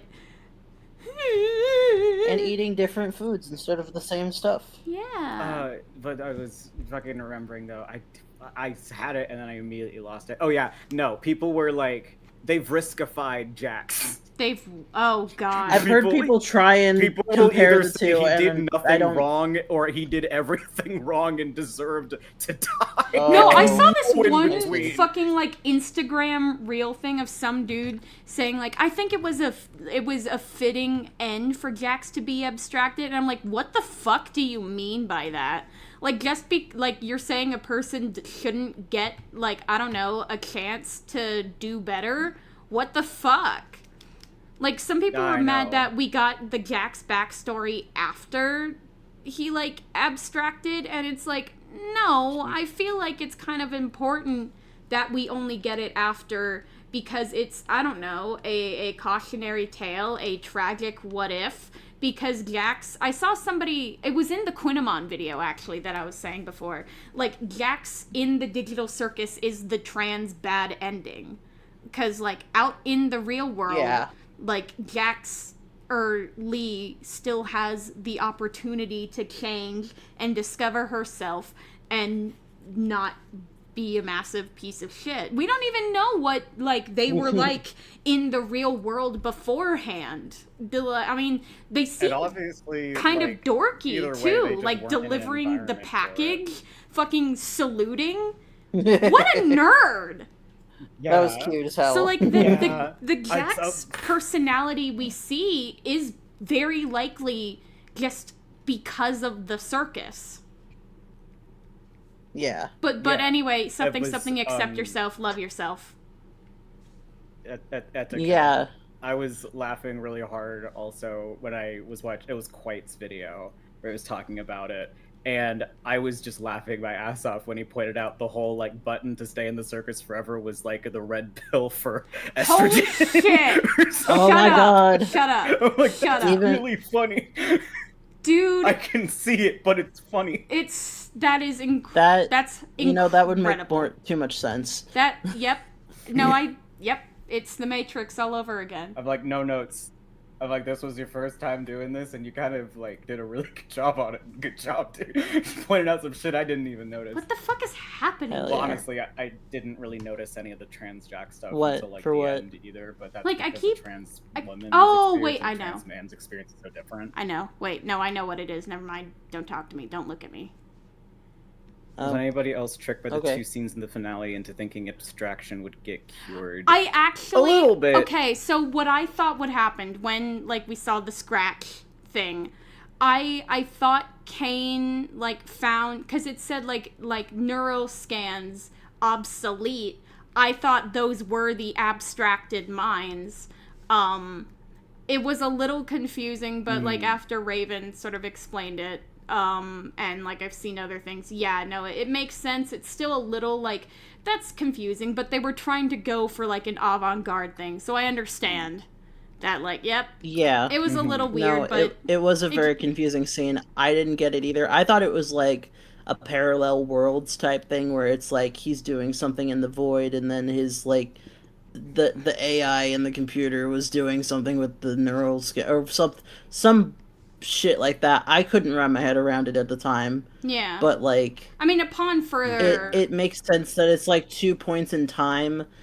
I think adding Scratch in being, like, the first guy to be in the circus then was really confusing, because I was fully like, oh, did he just bring Scratch back? Because then he was like, hey, come to the theater stage. I have something to show you. Oh, I'm God, like, you're right about that. Is it gonna be Scratch? Yeah. And then it's like, no, it was not that. It was something else. And then they're on the internet. But, like, no, I understood it afterwards, and I do think that worked. But the way that was framed, that was the thing that I think I had the most was odd, yeah. issue with out of the whole thing, is just that whole sequence made not a lot of sense. Yeah, it's very abstract. Get it? But, like, it was meant to be that way. Yeah, like, it's fine at the end of the day. It was openly like, yeah, we're being... Tap on tap. That was really late. You're welcome. No, I appreciate the enthusiasm. Yeah. I get it. But yeah, I think that was my one thing that I had an issue with the finale, other than just pacing generally. The pacing was that particular sequence. Yeah, but overall, I thought it was good. Yeah, it's almost like it's a coherent story. Wow. Also, again, there were some plot threads that I'm like, those should have been a little tied up better, but at the same time, like, that's not who cares? The most important part of the story. Yeah, who cares? Everyone else thinks that they're super duper fucking important, but they're not. They're not. It's okay. They're really People not. want answers. Fucking the lore heads. I understand people wanting answers and being lore-headed about stuff. No, but at the I same love time, being like, lore-headed, but I just lore-headed is fun. It's about the characters. Yeah. The characters are the most important part of the story, and that's what's driving the whole thing. Yeah, it's a character. The rest of it is not nearly so important. It's almost like it's a character-driven story instead of a plot-driven story. It's set dressing. Yeah, exactly. Yeah. And it's in a circus because it's fun and silly. The characters are the plot, baby. It's in a circus because it's fun and silly. Yeah, why is it a digital circus? It's like because it's fun and interesting. And like a play on edutainment games. Playground. The fuck? Yeah, and also like a personhood type stuff. Yeah. You're in a place and you're dealing with things. Yeah. We already talked at length about stuff like this. Yes, but yeah, I'm sorry. I came in like 3 hours late having a job. That's okay. Yeah. Having a job. That's all good. Today. Boo. Fair enough. Yeah, man. I don't know. I liked it. It was a good fucking show, and people are really fucking weird about it, and I don't understand why. I don't like those people. It's because of the aesthetic of the show. I'm like 95% Is it? sure. And in my opinion, it's really? very like attracts a Hot Topic kind of crowd, if that makes sense. No, because Hot Topic. I mean, that's people true. Are normally yeah. Cool. Not these days. It's the damn. the edgelords that do nothing but hang out on Twitter and start arguments with people. Yeah. Dude, I don't fucking give a shit about Twitter, dude. Oh my god. Yeah, but I like Hot Topic too. Yeah, me I'm too. not that. I got some Sonic the Hedgehog shorts from them kind of recently. Hell yeah. Sorry, something about that was I would really have I would have gone more often if it's not so expensive. Yeah. It was like $20. I think I got it like on sale or something. It was very funny. Nice. Because I was at the roller rink in them, and we were doing like our practice drills, and one of the guys that talks to me there all the time was just like, "Are those Sonic rings on your ass?" And I'm like, "What the fuck are you talking about?" Like, "Oh yeah, I forgot I'm wearing these." Why, yes, they are. Oh fuck. And I turned around and he saw fucking Tails and Sonic, and he's like, "Okay, I'm not crazy. Thank fucking God." It's really funny. Those Sonic rings on your ass. Damn. That's funny as fuck, dude. How the fuck? Okay, I gotta... how the fuck? God damn it. What's the doodle of You're the doing day? it. I'm, so, do you remember... Did you watch my Eternal Alice video? Yes, I did. I made a joke. Because there's this bit where they're like, oh, she should be with the Anderson Seekers. And I was like, fucking what?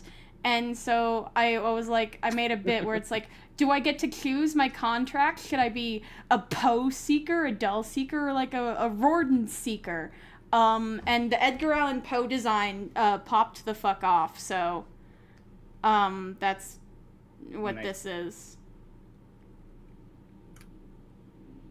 And I think that's it. Hey, I'm a nerd. Yeah. I don't know, man. Shit.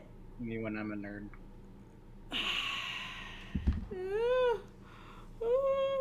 I have to fucking do this art trade on Toy House, which is like, I would say that it's a unholy combination of like Twitter and Tumblr. It is the funniest people watching platform that I have seen in a very long time. Oh dear. I saw someone unironically have like, what the fuck was it? It was something along the lines of, if I blocked you, then you're probably a Fujo hater, and that's why I did it. And is white people considered don't a social media? I thought you just put OCs on there. You do put OCs on there, but a lot of people fucking it's also a forum website. Oh, so there is a social aspect to it. Dude, wait, oh fuck, I accidentally closed my Clip Studio pane. Somebody sent me an anon-ask for like theories for why Garchomp Johnson is sending you a friend request. Garchomp Johnson. Who the fuck knows, honestly? I straight up can't fathom why he would think that's a good Faf, idea. do you not know Garchomp Johnson? No, I do not. Holy shit! He's like my first lore character. He sounds like a character that was made up on my brother, and me. No, okay, so they would make up a guy called Garchomp Johnson. So Garchomp Johnson is just this guy who's been commenting on my shit for years, always like contradictory and just kind of being a rude little twerp. And his username is Jaden Johnson, for like 4221. And his icon is an edited picture of the Pokemon Garchomp.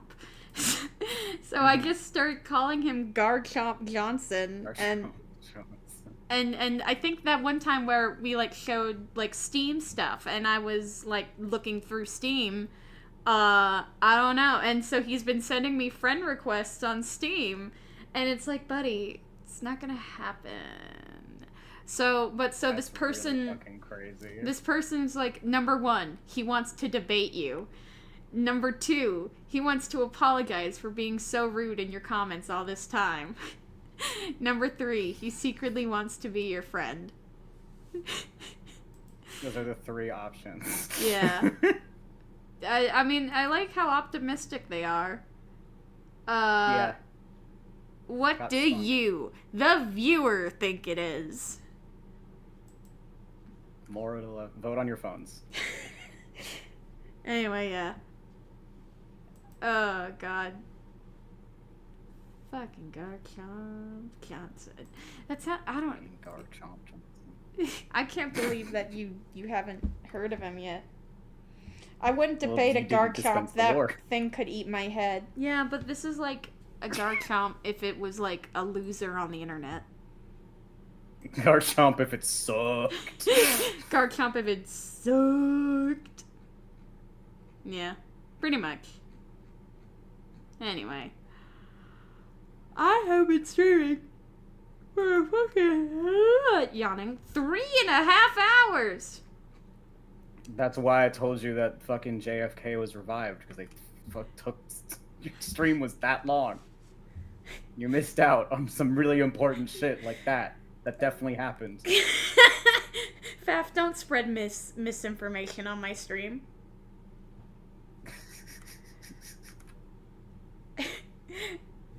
Who's gonna believe that? I don't know, man. Raven's on mute. You see their silly little icon guy with the little mute button, and I'm like, no, prison.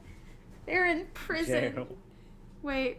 Oh my god, wait. Can I, wait. I gotta find, wait. Keg PNG. Okay, come on. Page PNG. Oh. Yeah. Yeah. You're sentencing them to use stocks, I see. Yes, wait. Nobody say anything. Nobody say anything. This is the fucking Sharpie drawing on the face while they're asleep. Yeah, pretty much. Wait, okay, source. Okay, image. Where are you? Come on! I got really mad also at a couple of days ago. I realized why I don't like my art, and it's because there is no depth to it. So I have been drawing boxes for the past 4 days. I don't know any other shapes anymore. Holy shit. Yes, I want to... No, come on, not media file. It's been absurdly helpful, but it just made me mad because I've been to an extremely artsy high school and an art college, and no one ever told me that boxes don't have perfectly parallel lines. No one ever fucking said shit to me. It's terrible. Damn. I can't see. I have astigmatism. Oh, add image. Yes. No, add new source. Yeah. Come on. Come Yes, on. I am taking Come a break from on. that and drawing an actual person today Come on. for my appointment. Yes. Yes. Holy shit. Yes. What happened? I'm just happy for you. This is the dumbest thing I've ever done, I think. Oh, thunder, that's fun. I have a feeling that's not the case. Hey, Oh, watch.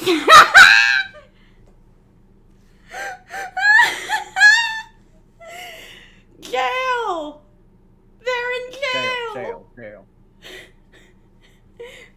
Alright, I need Raven to come back now. Stream won't end until they return. It won't. It really won't. Oh my god, I've had a lot of, like, alert updates on... Not updates, but, like... Oh yeah, frames. Oh, yep, I guess... Yeah, my frames were fucky this stream. Shit. That's unfortunate. Yeah, I realized that my fucking, what was it? My mic was really quiet for the past, like, several days, and I realized that I fucked up the mic settings on accident. Like, that's cool. Oh my God. No wonder, because I was trying to, like, record some extra B-roll for my video that's finally almost done. Yay. And I was just like, why did I... Oh, the little nudge got fucked up in the bite of 87. Oh no, not the bite of 87. Yeah, my friends do like a Friendsgiving every year, and they're really tempted to like just do one of those like 1 hours of silence, occasionally interrupted by whatever. And I was like, you gotta do the bite of 87. Was that the bite of 87?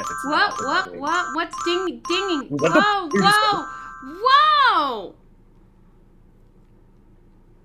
A lot of people just subscribed all at once.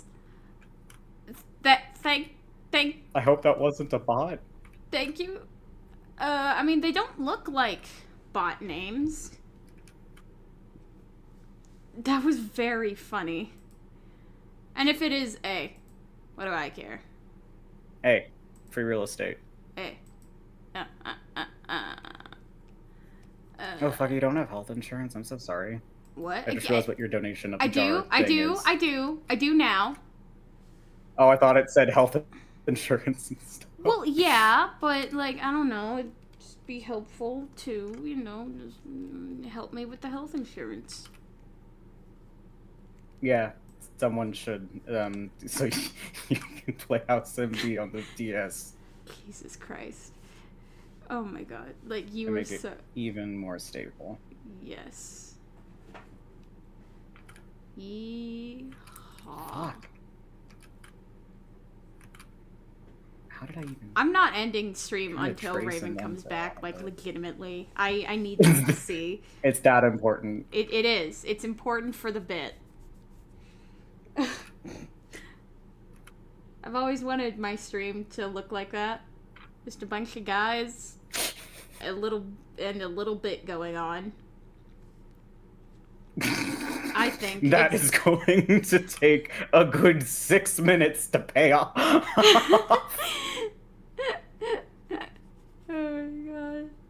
Oh my god. Oh fuck, I need to watch the Snaps Cube thing of like the VOD of Penny playing Fairly Odd Parents, like break into rules.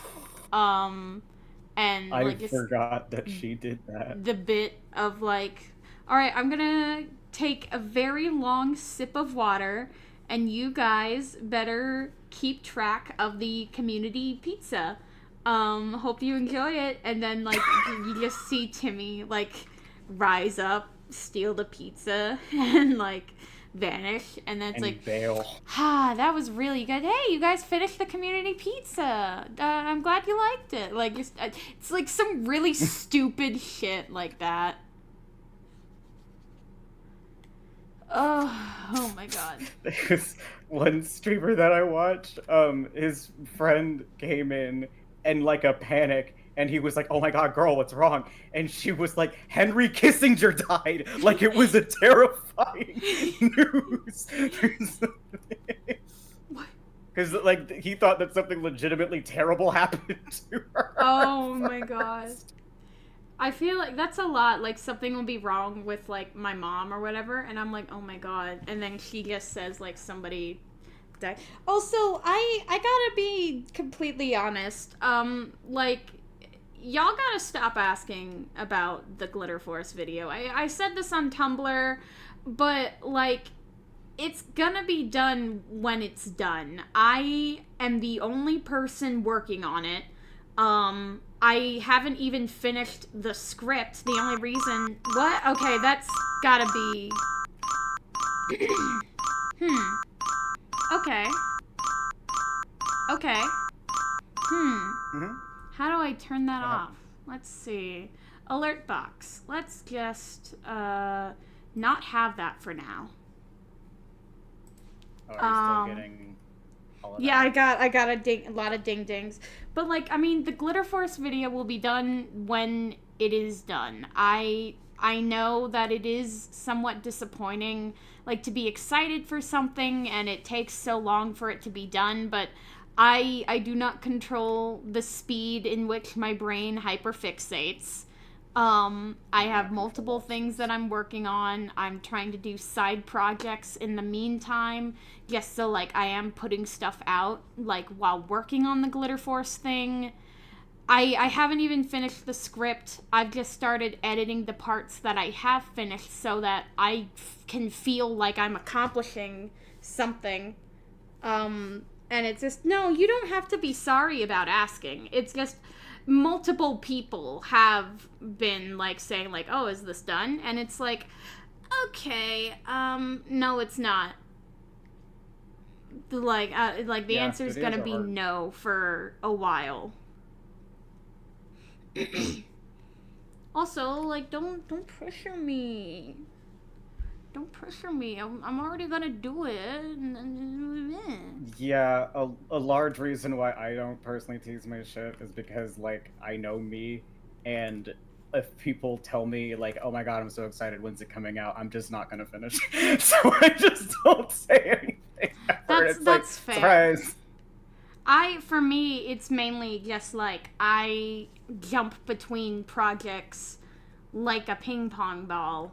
And what? Like, cause like I started the Glitter Force thing, what? like why am I why am I in jail? It feels like you good morning. Oh my god, it paid off. It paid off. Tails, you fucked up. How could you do this to me? I thought delay it 1 week every time someone asks. No, well that would require me to like know when it's done. Keep track. No, right. Oh my god, this is so funny. So like I guess you were I've been muted. Caged. You were muted and like you had like a little icon next to your guy and I just thought it was funny. And so I'm like, hey, wait a minute. And so I got a Cage PNG. I know. I'm trapped. I'm trapped. Back in the fucking building again. I am the mouse. Now Faf is in jail. What I do? I don't know. You conspired against me. Somebody. Well, I mean, Raven can't be in the cage. They're back. Put the cage away because I didn't do anything. I don't know, man. I was nothing but supportive to you. Alright, well then I guess I'll go in the cage. No. No. Somebody's gotta be in the cage, man, or else what is this cage for? Get like a Furby PNG and put that in the cage. How about that? Yeah, put the little strawberry guy from Mew Mew in there. Masha, no! Masha's a sweetheart and doesn't deserve that. Oh my god. Okay. Oh my god. Okay. Whew. Well, it's been a time. This is what I did in that time. thank you Super cute.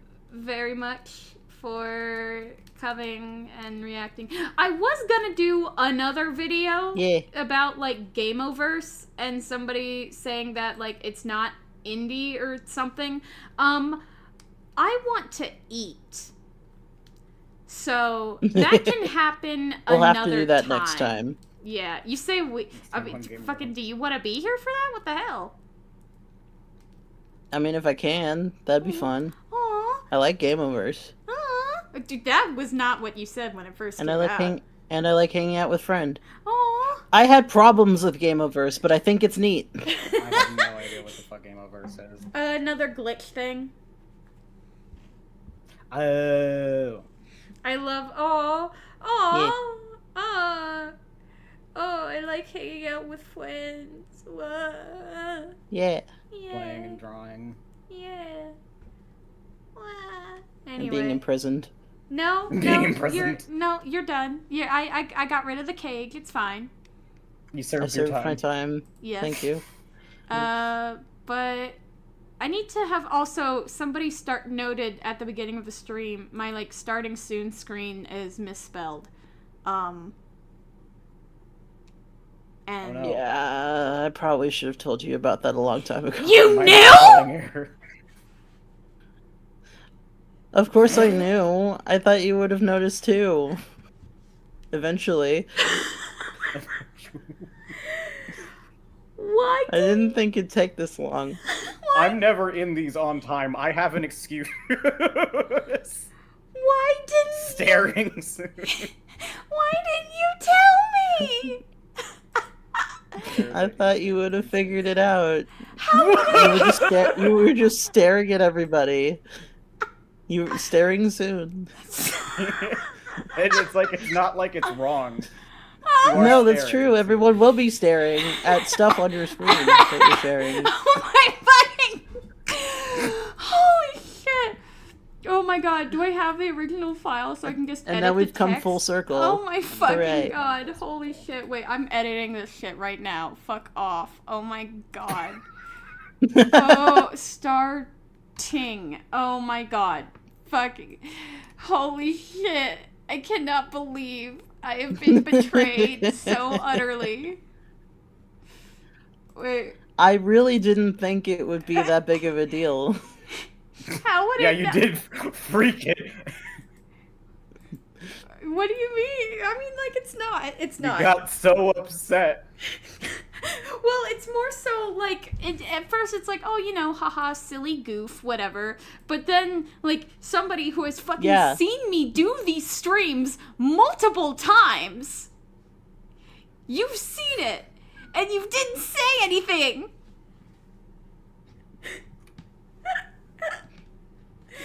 To be fair, What? Yeah? Uh-huh. there was a period of time where I hadn't been paying much attention, so I didn't know if you had changed it or not.